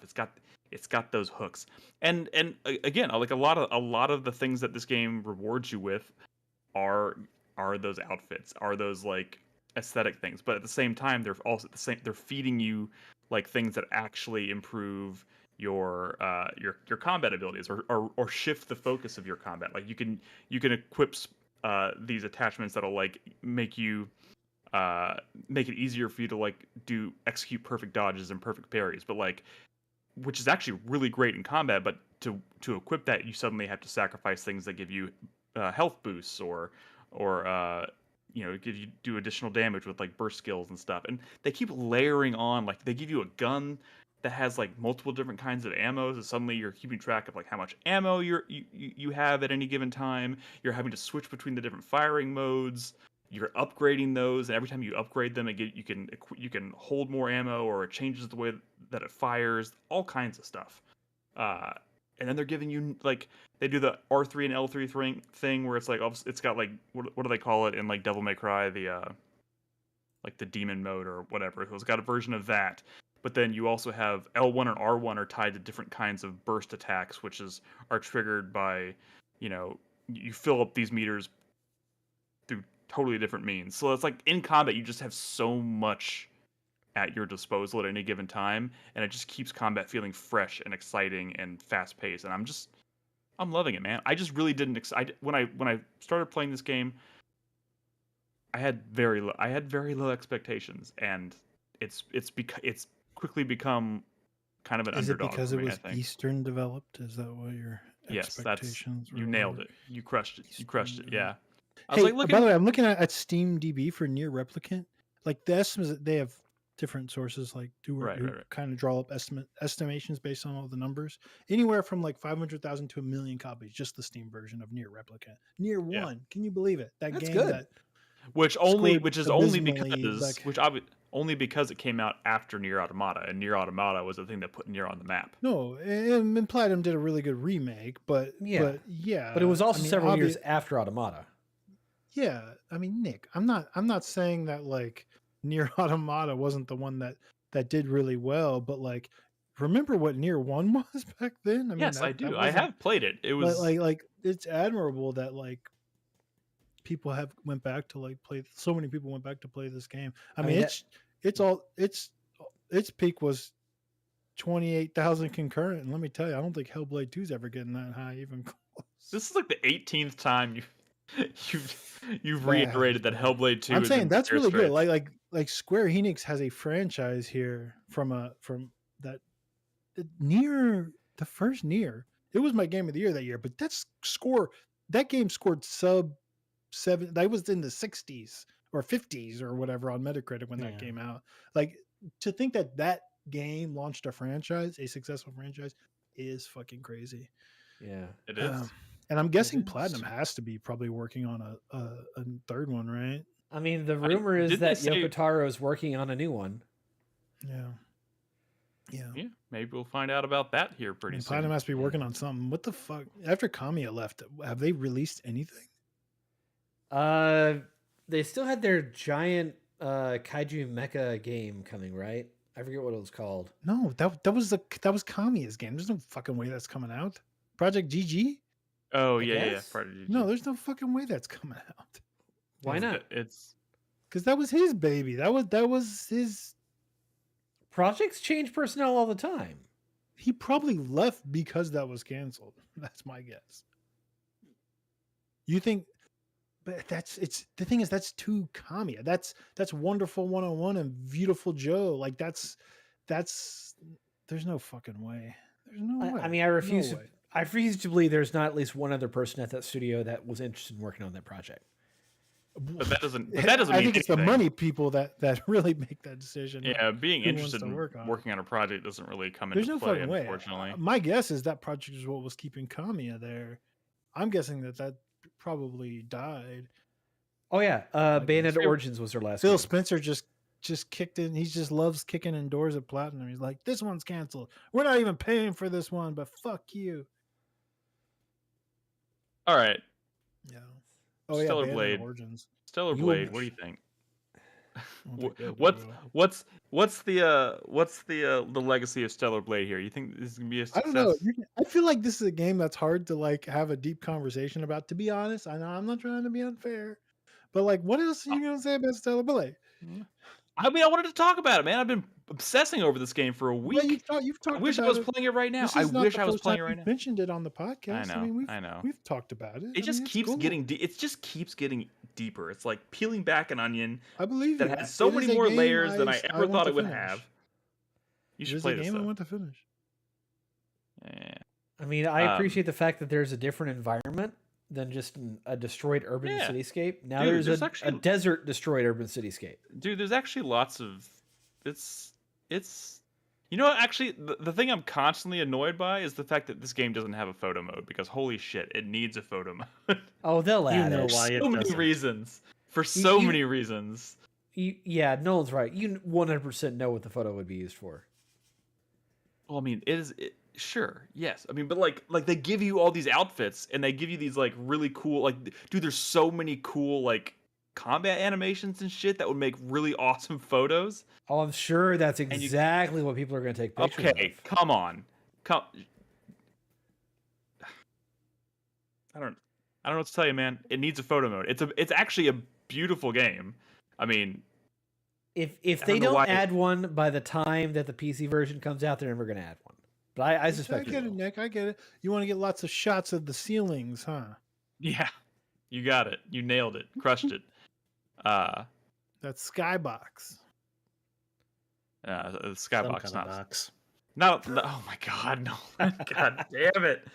See, that's the shame. That's the shame. It's Nick, it's so double-edged funny. I know sword. you It's like the such a game, double-edged but like sword.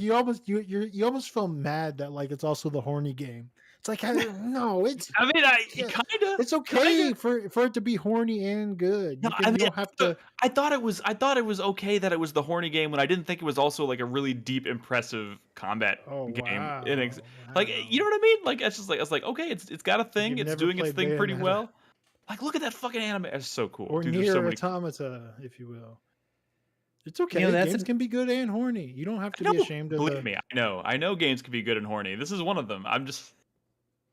You know, That's allowed. Automata is the It's one just- I need to add to my list because I never played it. You should play Did it. you play It's Near good. Replicant? Yeah, I did. Slash that Gestalt? made my game of the year list that year. Oh, well then, why haven't you played Automata? You're an enigma. Just like 10,000 other video games to play. Chris No, Davis I know, is an. but who plays the is an first enigma. Nier and not Automata? That's wild. You're an enigma. Because Nier You like that Replicant enough. was the first game. So play it no, I in know. order. But people who play Nier love Nier, and they're like, "Oh, another Nier." Well, All I right, have it. we can move It is on. installed on my Xbox in there. I could go play it right now. All right, Nick. Look. I'm gonna stop No, talking it's about Stellar installed, Blade. actually. It's installed. Yeah. That's impressive, I guess.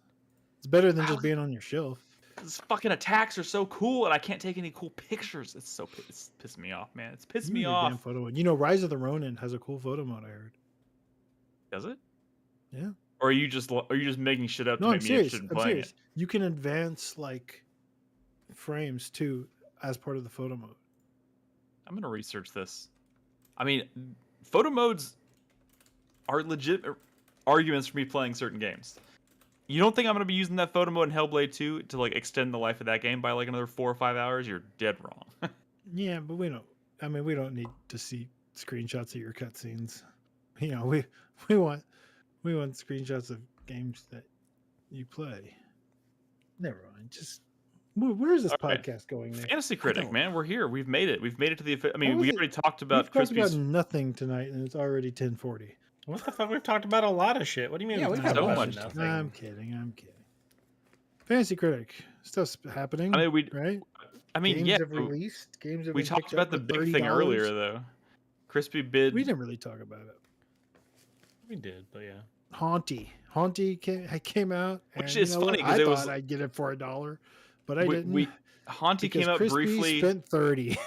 Haunty came up briefly in trailer talk before the podcast. Which, by the way, Sure. if you tune in for the live Oh, this recordings game. at 8 p.m. on Tuesday nights when we record these live on Twitch and YouTube, you can catch Trailer Talk Live, where we hang out and we watch game trailers together and talk about them. That's where Haunty first came up, and then all of a I sudden thought it was Crispy a was like, typo. "I love this I thought game." it was a typo. I thought he meant to do $3 and he did 30 because it doesn't make sense. It's like the game looks cool and I'm sure it's gonna score well, but $30? What did he think other people were bidding on? That's what I'm saying. Like, you spend $30 because you're worried that someone's spending 25. And my question for that person would be, why would someone spend 25? Or I don't know. I just don't see it. I mean, look, I've been scared after the whole Balatro incident, but that was an $8 bid that I lost out on. Yeah. And granted, I did spend a lot for Braid and Satisfactory because those are like guaranteed dubs, right? And I tried to spend as much money as I had to get Lorelei because I knew that was going to be a win. But like $30? Pretty wild. I mean, unfortunately, Crispy's not here to speak for himself, so it's all speculation. I mean, even I haven't spent that much money on a game. I don't think anybody spent that much money on any game in our leagues. Except when I think when I did my final bid last year after having like the money lead for a long time and there just wasn't too much left, I like spent the rest of my money on like Mario RPG or whatever. But that was just because it was like my last bid or something. I think Crispy is just trying to keep us on our toes. He still has a lot of slots. Crispy's just trying to get everybody talking. He's trying to get, he's just trying to keep us all on our toes. Lead, though. That's the crazy part. Not anymore. Yeah. I mean, and he's got to save some money for a super drop too, in theory. So hopefully he doesn't have to super drop Hunty. Well, I don't think Hunty. That's not. I think that's gonna do fine. But I mean, maybe Princess Peach. Yeah, I know. I'm just saying, what happens if it comes out and it doesn't score very well? That's true. And he spent $30 on it. He could get storytellered. I still would. There's no amount of convincing you could do, like in hindsight. Like we go back in time and you give your best pitch. I traveled from the future. Trust me, Storyteller is going to be a 69 on Metacritic. I would be like, what the fuck are you talking about? I played this game. It seems super fresh. Seems super cool. It looks nice. The music's awesome. Like, what are you talking about? You could not convince me. So I mean, it could come out and it could just be even more racist than the Plucky Squire. I mean, like that's true. Well, nothing is going to be as racist as the Plucky Squire. I saw another trailer for that today, or another. What is it? Super like racist, another trailer right? Or something.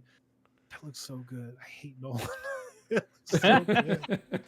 I always love it when this joke comes up on our show because I know out there's like someone who's listening to their first episode of our show or something, and they're like, "What?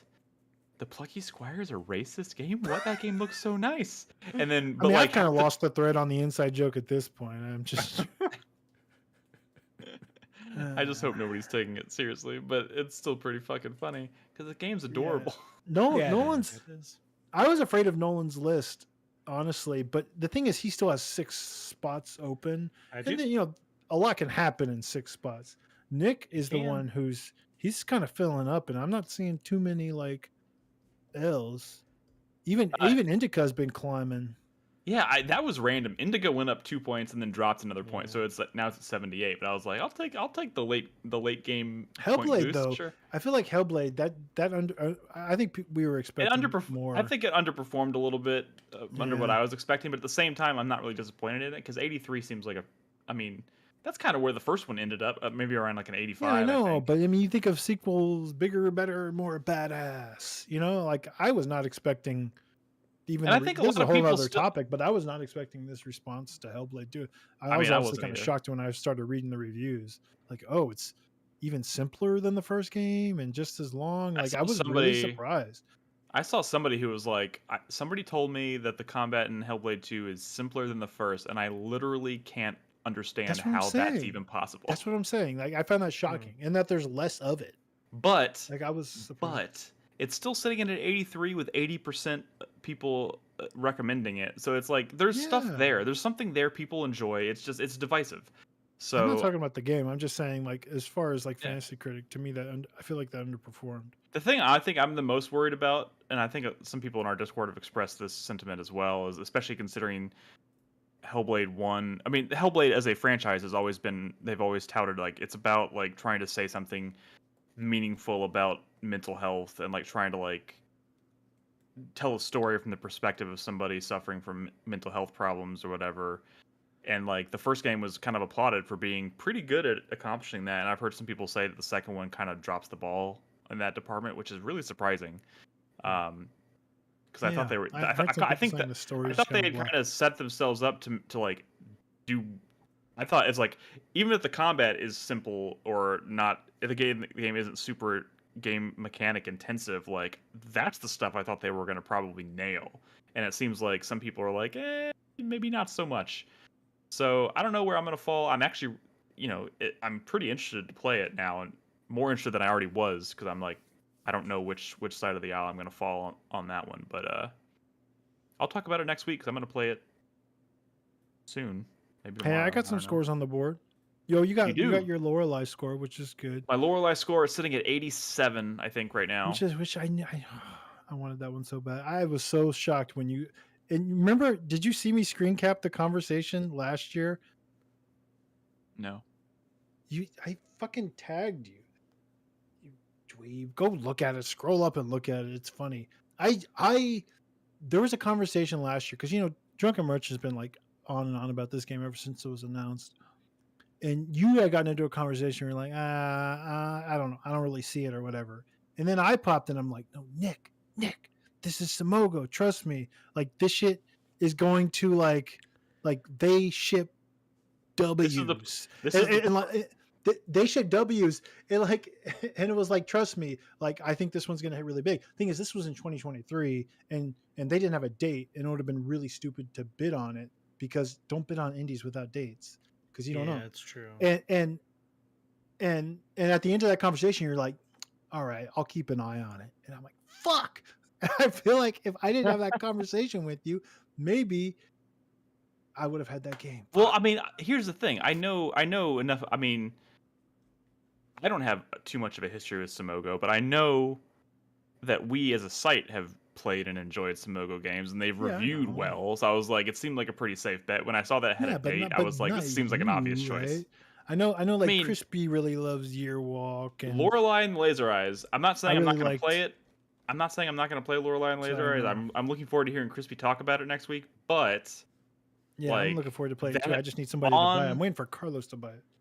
On my Fantasy Critic list, that is going to definitely be one of the ones that's leaning less towards picking from the heart and more towards trying to pick something that I know is going to pull points. Wait, Lorelei? I was like, Lorelei. What I'm saying is, for me, Lorelei was not a pick from the heart. It was that was a strategic choice, because I was like, that's probably going to pull points.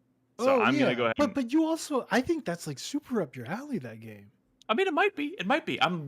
That's why I'm saying I'm really looking forward to hearing Crispy talk about it next week, because you're Oberdin pilled, you're Witness pilled, you're Animal Well pilled. I mean, it's one of those. Don't like that You're Tunic pilled. It's a Tunic game. You realize this, right? Look. I just think Simogo, and I immediately think of Yearwalk, and I remember how I struggled to get on board with that one. Have you ever played Device 6? I have not, but I also remember us talking. We talked about Device 6 on the podcast, and I was like, this looks cool, but it does not look like it's for me. Sayonara Wild Hearts. I love that game. I never played that either. Again, another game that I think looked cool, but not for me. And I'm not saying this because I've heard people even compare Lorelei and the Laser Eyes to like kind of like a Resident Evil like in some ways. Well, the perspective and stuff. Yeah, perspective and puzzles and stuff. Maybe give it and kind of like the vibe of the story. Maybe it gives it kind of like a Resident Evil vibe, which I'm all for. This is a notebook game. You're gonna have a notebook full of notes. And that means I'll probably play it. I just, I'm going to kind of wait. I have so much to play. I'm going to wait to hear what Crispy says about it next week. I know Crispy's already like... Did you buy it? No. But Crispy's... Oh, okay. Crispy's like... Crispy bought it, and Crispy's been like... Steam account? Crispy's been in Discord, like, going down the rabbit hole on Lorelei, so I'm really looking forward to hearing him talk about it next week, which we'll get to. So, both... Going back to Fantasy Critic real quick, Dread Delusion and Cryptmaster, both on Carlos's list, both got points. I think... Dread Delusion, you said earlier, we're sitting at a 75 now. Yeah. So add 5 points to Carlos, and then Cryptmaster, I think is like 78 or something like that, 79. So add another 8 points there. Those will both probably get more reviews though. That's true. Tough month. I got points finally. I got points for Braid and Paper Mario, baby. Yep, both scoring like 70 or 88 for Braid, I think, and Paper Mario 89. Yeah, so dude. Brad's on the board with some points. The way people talk about, I mean, yeah. I mean, more coming. Don't you worry. We know about me. we know how it works. It's just people like to talk trash for. That's the game, right? Talking trash. Anyways, that's it for Fantasy Critic this week. Of course, we'll update y'all next week. May has just been an incredibly busy month. Lots of stuff to bid on. Lots of stuff to play. June's probably gonna be even worse considering all the showcases. There's probably gonna be just metric fuck ton of stuff to potentially bid on. Especially considering those are the kind of showcases that tend to kind of like fill out the second half of the year. Oh yeah. So we're pretty much gonna find out all the the indies for the second half of the year, which is gonna be a lot of like filler, right, for these lists. So, yeah. Silk Song will finally get its date. Yep. Definitely. Dude, if Silk Song has a trailer and it's like January, I'm gonna be so crushed. Oh my god, I'm I'm basically gonna become the Joker of Fantasy Critic from now on. Because at that point, I mean, that was my number one. Yeah, what a waste! What a waste. Okay, Silk Song comes to those who wait. June's gonna be interesting. Especially, I'm really fascinated to see what Xbox's showcase is gonna be like, especially after all these fucking layoffs. Like, holy shit, I'm fascinated, man. I'm like farting all over it already, dude. I can't wait. What? Excited. Boo them. Fuck them. I hope Phil trips and falls off the stage. What are you talking about? You're excited. Fuck. No, did I say excited? I'm fascinated. I'm just genuinely like, what the fuck? Like, the amount of they're gonna have to what is even the strategy? Because everybody hates them right now. What is the strategy to they've lost the battle of public opinion right now. Like there's and then having to turn around and do a showcase a month after closing these studios and laying off all these people and canceling all these projects. They won't acknowledge it. I mean, you're right. Oh yeah, they're not going to bring it up. Yeah, no, they won't. Hasn't said shit. Yeah, they've already rehearsed the exact line of he's a care paragraphs necessary to answer that question. Yeah. Okay, Gears fans don't give a shit about them closing Tango. Look, to them, Tango was nothing. To the people who really cared and pay attention, it was everything. But to the top level people who sees what money that studio brings in or doesn't bring in, I mean, they don't give a shit. And they know the people that play Gears and Halo and Call of Duty don't give a shit. We're the outliers. I know. I'm just saying from my perspective, I think it's going to be really fascinating to see what their general approach is, because it's I feel like there's no way they can do anything right really in the eyes of the enthusiast crowd, the people who follow this stuff really closely. I mean, obviously the people who are more casual probably don't give a shit or don't know half that's going on, but for those of us who follow the industry, it's just it's an uphill fucking battle, and I just want to see what they're gonna do. Anyways, let's go ahead and wrap up. I'm canceling my Game Pass. Fuck this shit. The only reason I haven't canceled my Game Pass yet, I have so many fucking games. I don't need this garbage. I was thinking about canceling my Game Pass, but I was like, I'm halfway through Starfield and on Game Pass, and I don't know. Starfield. I'm gonna go back and finish Starfield. I thought you were a lot further than that. I mean, I've played a lot of it, but wait, I don't know. Coming to Game Pass? All right, one more week, Xbox. One more week. Then my principles kick in. Shit. Okay, let's wrap up, guys, with the 4-player minute. Also, a quick shout out to first-time chatter or returning Gamanac the Maniac. It's a cool name. Shout out, hello. Yes, we're still here. We're still podcasting. Come hang out. All right, let's wrap up with the 4-player minute. Brad, I got nothing. Someone else go. What? I wasn't prepared you don't have for that. To exclaim. Just someone else can go. All right, Nolan, go. Okay, cute. I mean, I'll go. We'll go back to me. Just give me a second. Yeah, well, of course. We can go back to you. So like I said, what I talked about earlier in the show, my 4-player minute starts now. Animal Well. I'm we've kind of talked about it a little bit more, and I think I might spend a little time maybe this week looking a few things up on the threads and the Reddits and the reset era and stuff like that, to see if I want to dig into it a little bit deeper. Obviously, there's other games that are about to start coming out. Paper Trail comes out today, right? Oh yeah. That has points too, by the way. Oh, does it have points? Ed drafted it. Yeah, I know. Yeah. What did it land? I think it's like an 80 or an Low 81 or 80s, I something. think. Low Okay, 80s. I mean that's not By the way, bad. I played the demo for that. It's hard. That game, you would think a game about folding paper wouldn't be that hard. It's fucking hard. It's like break. That makes me want to play it even more. You're so dumb, Brad. No, trust me, it's difficult. So that was me thinking back on like one of those like puzzle games that I'm like, oh, everyone tells me this game is good, and let me try it out, and I would just get frustrated and give up on it. Steven Sausage Roll. That game was like that notoriously game was hard as shit, and I just was like, I'm fuck this game, man. But anyway, so Paper Trail, I'm definitely looking forward to checking that one out, as well as Haunty. I'm hoping it's good enough, but not worth $30. That is my hope. It's on Game Pass. Apparently. I know it definitely looks good for sure. I hope it scores a 71. No, but I hope it's I don't. For Crispy's sake, I hope it scores well. Honestly. Yeah, and that I will say that is my fear, and that's what I brought up earlier. Is my fear is Crispy bid $30 on this game, and it's not going to score very well, and it's going to dishearten him for the rest of the year. So we'll we'll see what the demo. happens. I think it's cool. I think yeah, for sure. But other than that, that's all that's really going on in the world of my gaming. I play when I can, and I play what I can. I got addicted to Animal Well. I wrapped that up, and then I'm looking for the next thing. I'm still playing Balatro here and there. If you didn't know, they did put out a big update to Balatro that balanced a lot of cards. They rebalanced stuff. They buffed some stuff. They debuffed some stuff or nerfed some stuff. They changed some of the core mechanics on how skipping blinds works and stuff like that. So yeah, if you put it down or didn't pick it up, now might be a time to relook into it, because it definitely has a lot of time went into the rebalance. Ooh. All right, Brad, are you ready? Nope, Chris Davis, your turn.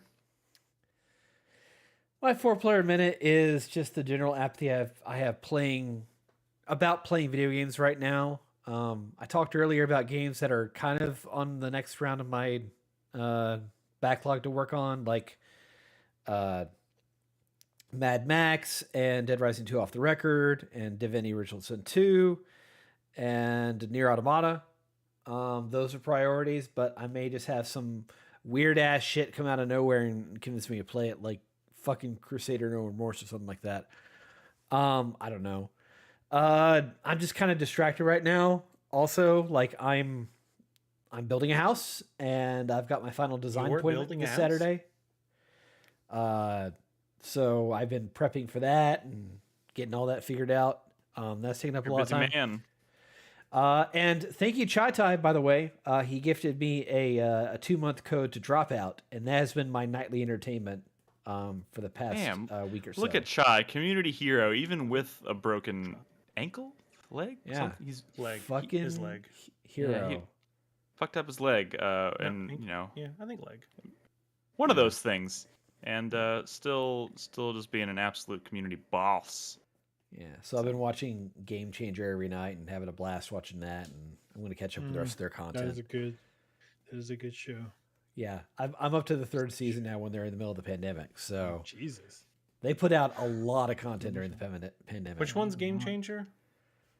It's the one where that's the one where the game is always different and no one knows the rules. It's like a panel of like 3 contestants. Oh yeah. Is that the one? What's that guy's name?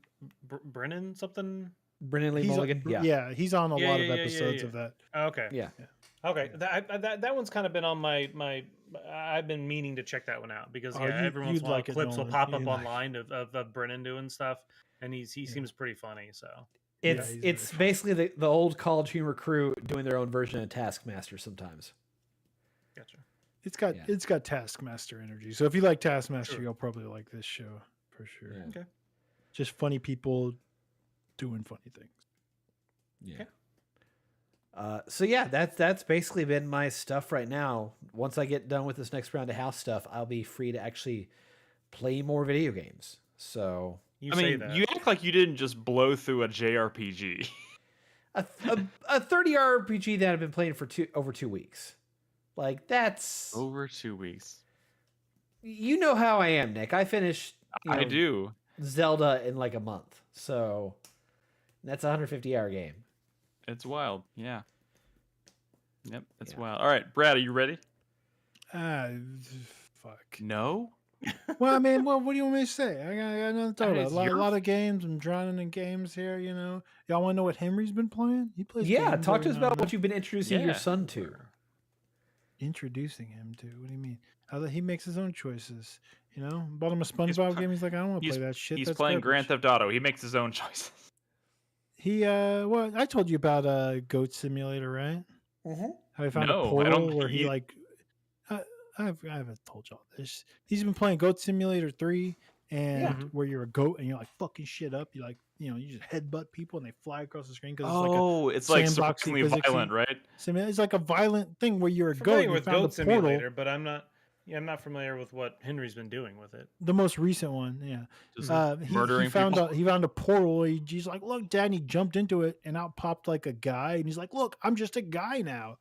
And then he's just going around like the guy's doing violent shit. I'm like, this isn't okay. This isn't okay. All of a sudden, you're playing Grand Theft Auto. This is only okay when you're a goat. It's funny and light when you're a goat, and this is fucked up. But I don't know. He always wants to play that, but that's on my PC. He always wants to play that and Dreamlight Valley because that's on Game Pass. Ooh, if I cancel Game Pass, they can't play Dreamlight Valley anymore. Oh, you got him again. They Microsoft love wins again. Dreamlight Valley. Disney's Dreamlight Valley. He plays a lot of Miitopia. You know what Miitopia is? I do not. I know the name. It's a Switch game where you like it's like an RPG, but you create Miis and all like the NPCs are different Miis and stuff, and he creates the Miis and you're just going on like it's like a turn-based RPG kind of thing, but he doesn't know how to read yet. He's getting there, but it's just weird. He's played so much of this game and it's an RPG and he doesn't even know what he's clicking on. But he's played a lot of it. It's pretty weird. I bought a Mario Odyssey for him today. I didn't have that. I mean, I like rented it when it came out. Or maybe I traded it. No, actually no. But he was really stoked to get that because you know, I rented it a while back and he really loved it. And you know, it's always sad when I'm like, I gotta send this back, you know, other shit's coming out. That's how gameplay works, buddy. He's like, what? My game's going away. He burst into tears when I sent that 3D Kirby game back years ago. But that's what Henry's been playing. That and fucking Minecraft stuff. He plays a lot of Minecraft, never online, and he's never playing Roblox. I told him. I told my wife. And What about Boom Blocks? He has never. Oh, he could play some fucking Boom. Dude, I should bust out Boom Blocks right now. Dude, do it. Suddenly, he could play some Boom Blocks. This is the first time I've thought about Boom Blocks in a long time. I think I'm gonna have a Boom Blocks weekend. Look, yeah, look at that. Holy shit, Boom Blocks, dude. Okay. Such a great fucking you know game. what? Nintendo was onto something with the Wii, I think. They should make a new Boom Blocks. That'd be pretty sick. Shout out to Boom Blocks. They did make another Boom Blocks. They made a sequel for the Switch. That one was also good. Yeah. No, for the Wii. Yeah, no, I'm saying they should make a new one for the Switch. The Wii. Nobody wants to plug in their Wii. Yeah, the problem is you can't. The problem is the sensor sucks. You know. Look, World of Goo. Dude, Love Boom that Blocks game. on the fucking I PSVR played 2, World baby. of Goo on the Wii when it came out, and it was great on the Wii because you had the infrared. You know, you basically had a mouse cursor, right? You basically had a mouse cursor with the Wii, and it was perfect for playing World of Goo. World of Goo 2 comes out soon, and it is coming out on Switch. Thing is, I've seen this issue happen with other Switch games that are kind of like follow-ups to like or ports from Wii games. Those little Joy-Cons, they fucking suck. They only have gyro. They don't have the infrared aiming. They have gyro, and gyro is not the same when it doesn't translate the same to something like how you use that cursor in World of Goo. And I'm thinking it's going to be for people who pick up World of Goo on like Switch, expecting it to be like how it was with the Wii with the Joy-Con. They're going to be pretty bummed out because it's not going to be nearly as precise or good as it was on the Wii.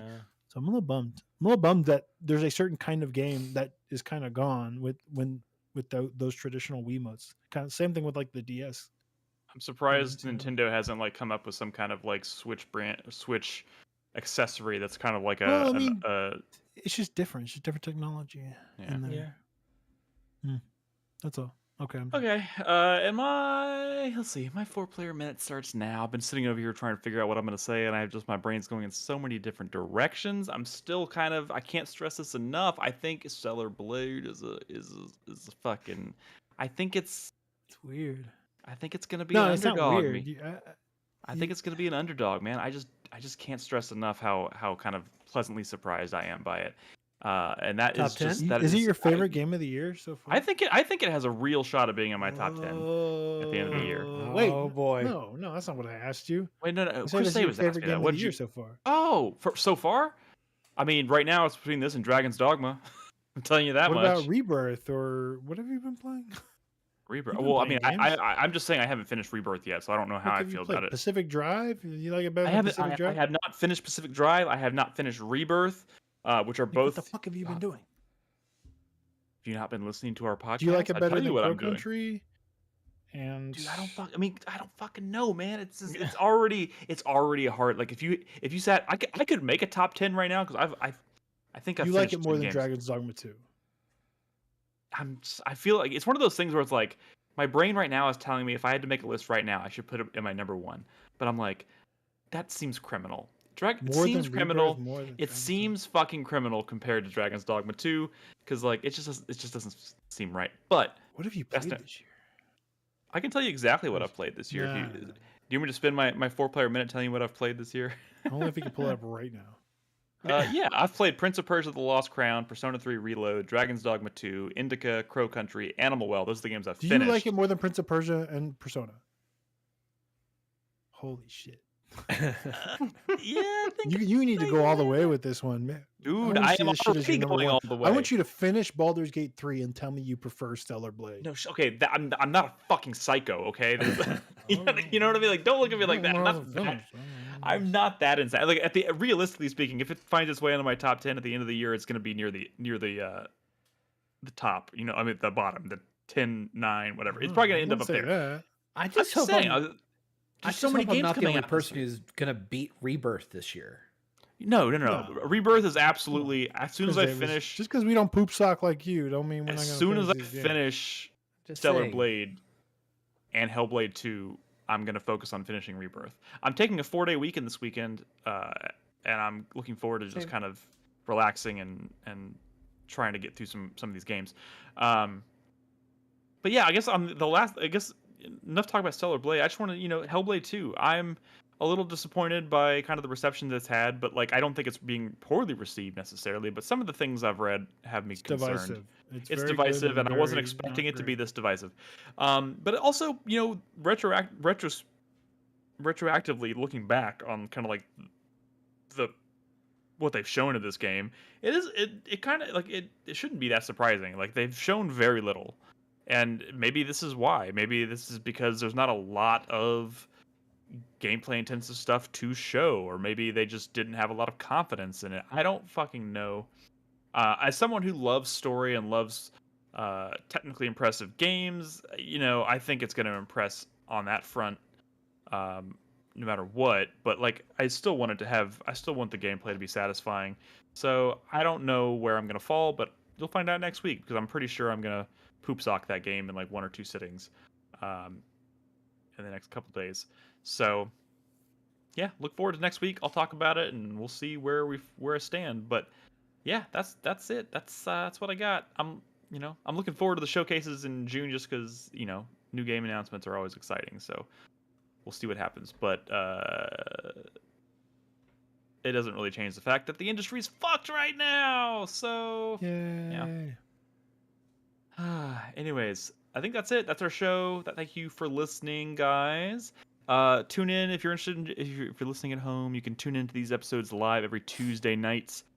We go live at around 8 p.m. and for the first 30 minutes, we just watch game trailers together with chat and talk about them. It's called Trailer Talk.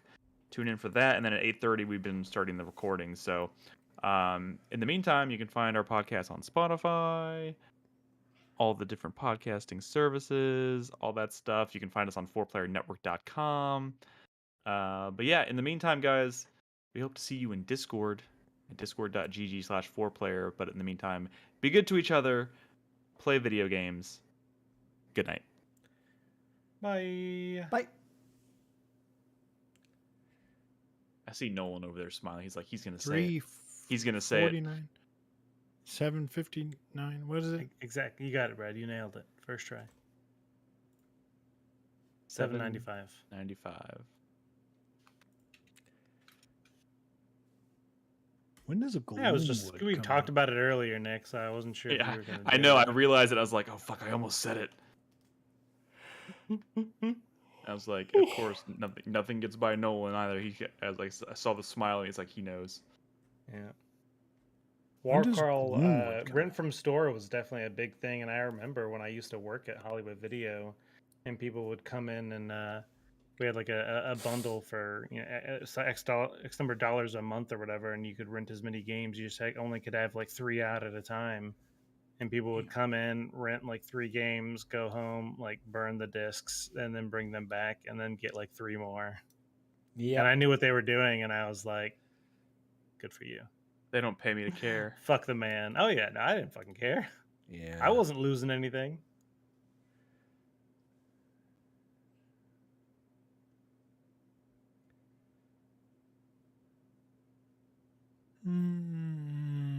Well, my audio worked out fine.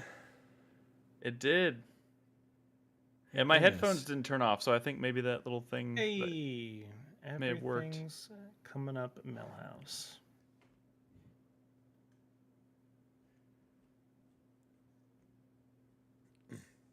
Woo.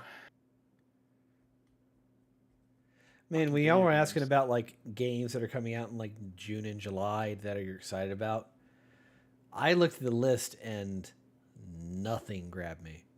Yeah, but you also looked at May and were like, I got to find some shit on my backlog to play. May's been crazy.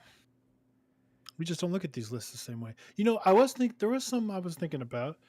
Why don't you play that Contra DLC for Vampire Survivors? Because I bet that costs like nothing. It's like, I think it's like $2-3. I mean, yeah. I think kind it of looks awesome. Have you looked into it? I mean, no, it does. I've seen the trailer. It looks fucking great. It looks perfect. My thing is that like, has Vampire Survivors changed significantly in the past year? Yeah, look at the Contra stuff. Look into the Contra stuff. No, I'm talking about like new gameplay mechanics, music, new like stages. I mean, it's like, man, it's cool. I mean, yeah, sure. I like Vampire Survivors is a great like time waster. It is for sure. I don't know. I need something. I want something beefier. That's what she said. Wait, I thought you were a Vampire Survivor. I suggest Stellar Blade. It was like, well, you're trying not to spend money. I mean, how much? See how many hours I put into. You said beef, not cake, Nick. God damn it! Vampire Survivors, which I've never uninstalled. I've got 37 hours in Vampire Survivors. That's a lot of time. Started outward. Wait, what? That's it? Like, to some people, I know those are rookie numbers, but like, to me, that's pretty decent for that game's content. Yeah. There's been something going on with my like Steam hours played, because I noticed it when I was playing Animal Well, and it might be to the nature of like kind of Steam Deck not being online. I don't know what's going on, but I played a bunch of Steam Animal Well, like a bunch, and I looked. I'm like, there is no way I only played like it was like, you know, like when I logged off or when it like refreshed. Like sometimes, like with the Steam Deck, when I'm done with the game, it'll say like an hour count that's like a lot higher than what it is, and it'll kind of refresh and it'll go lower, right? But with Animal Well, it went like way lower, and I was like, dude, I know I played a lot more than that. And this weekend with Dread Delusion, I was playing it like a lot this weekend, and I logged out, and it was like 11 hours. And I was like, okay, that's probably a little high. It's going to refresh down to what I actually played. And it refreshed down to 30 minutes. And I'm like, I've certainly played a lot more than 30 minutes. Like, what the fuck happened? Like, I don't know if I've ever had this issue with like my Steam hours, but now they're like completely wrong. And it's kind of bothering me because That is weird. So I turned on the game and just let it idle to try to like match it up to like reality more, because I was so uncomfortable with the fact that I had, achieved 15 achievements or whatever in this game in 30 minutes. I'm saying like it didn't make sense. And there was no tracking in the game. And the In which tracking game? out of the game was so wrong. Dread Delusion was so wrong that it was just making me really weirdly uncomfortable. I don't know. I don't like that. Like if they're gonna track me, it better be fucking accurate. Otherwise, the whole what are we doing here? Nothing matters. What Nothing are we matters. doing here? That's funny. I'm gonna have to start getting a little like stopwatch like Nick. When he like takes Actually, bathroom I don't- breaks, he hits the stopwatch. No, actually, my hour tracking is probably incredibly inaccurate. Oh. It's just me kind of like, well, I started around this time and I played until about this time, so we'll call that 3 hours. You know what I mean? Oh, that's how you track it. Yeah, it's very imprecise. That's how And you then get to some of your numbers. And then I compare it to whatever the in-game clock says usually. If there is a game that has like an in-game clock, like when I go to my save file, it says you've been playing for this long, that's what I use. If it doesn't have that, I look at like how long Steam says I've been playing, and then I kind of rough count, and then I guesstimate. I see. So you make shit up. I make shit up. Yep. Precisely. He's a liar. I'm a filthy liar. All right, guys, I've got to get up really early, so Me too. I do. I got to get up at like 6 Me o'clock. 3. 6. I mean, I got up at 6:30 on Monday, so Ew. it'd be I like gotta that be up at sometimes. 5:30. I win the competition. Bye. Bye. Bye. Bye, guys. Okay. Hang on a sec. A second. Let me close this. Then I do this. And then I do this. Then I do that. And then I do this. There we go. Okay. Okay. Well, that was a podcast. That was something. Yeah. I need something to get me excited right now, and just nothing is really grabbing me. I'm gravitating towards things that I know I'll be comfortable with rather than trying out new experiences right now. This is blasphemous, I know, but I don't even have the energy to go back to play Dave the Diver. And they just released fucking Godzilla DLC. Like, that's my bread and butter, and I'm not. Y'all know me. I don't know. Geek and Bash has got Godzilla DLC too. Like, I'm just. Maybe Crow Country, I don't know. Here's my real problem, is that I am so distracted with dealing with the house and getting the finances in order for that and planning it out and figure out what I want to do with that. Like, that is eating at me quite a bit at the same time. Like, I had my low voltage appointment on Saturday to talk about like home theater stuff, security systems, things like that. It was supposed to be like a 2-hour appointment. I went at 2.5 hours because I had so many questions and I wanted to make certain I'm getting things absolutely right. It's rough. I don't know.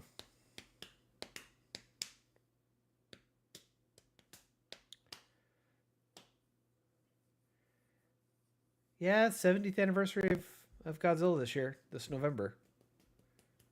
Looking forward to it. Really hope that -1 doesn't take that fucking long to come out. I've got a G2 Zlade, LG G2 OLED that I'm going to wall mount. It's currently on a stand, but I've got the wall mounting kit. I just didn't want to put more holes in my apartment wall that I just have to caulk up again when I move out.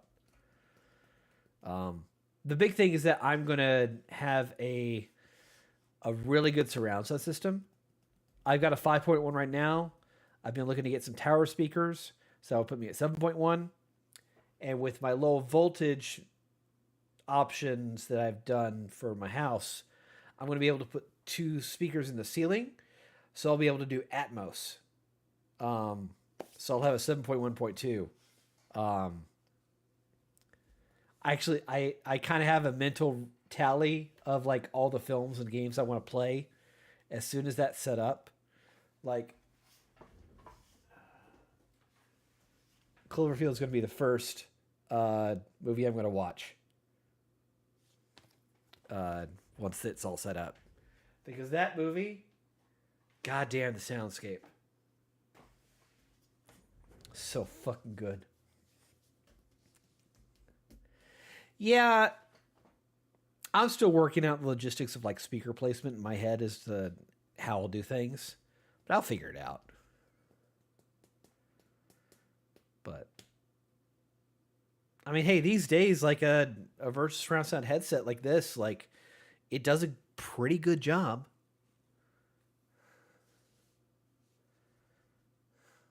Fuck you all, Carl. How dare you? How dare? How dare? Oh yeah, it's got recessed lighting. I've got recessed lighting in the kitchen, the living room, and my bedroom, and my den. So I've got plenty of lighting. That's taken care of. What kind of threw me for a this is house talk. This is really even relevant. Nobody's paying attention now. What threw me for a loop last week was that I got my initial plot plan for the lot, and I have a 10-foot backyard. 10 foot. Because I had the gumption to get a really good size 1-story house. God damn it. Fucking bots. Thank you, Nolan. Oh, wait. Why'd that start?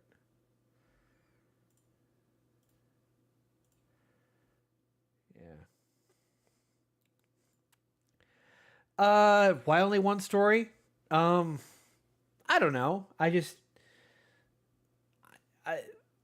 never really cared about 2-story houses. I don't see necessarily, like, I live alone. I'm going to be living alone, so like I don't need that big of a house.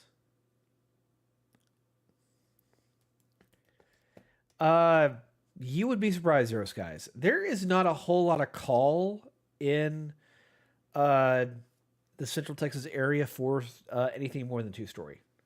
In fact, there's basically no houses in Central Texas with a basement.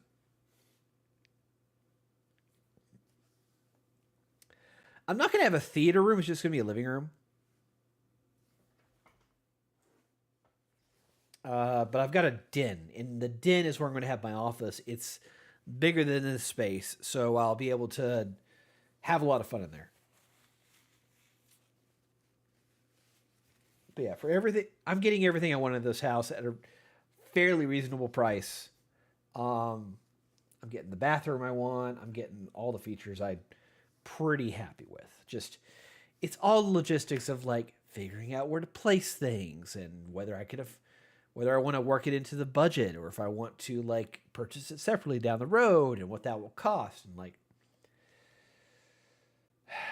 I am terrified of closing time, but that's not until way later this year. Oh yeah, they're going to have a cat tree over by some windows in the back of the living room, and they're going to love it. They're going to have a lot more room to run in. It's going to be double the square footage of this place. Like more than double the square footage. So anyway, this is not entertaining to watch. Yeah, I'm done. I should probably go to bed too. It's 11:23. I'll see you on Discord. We can talk more there. Yeah, y'all have a good night.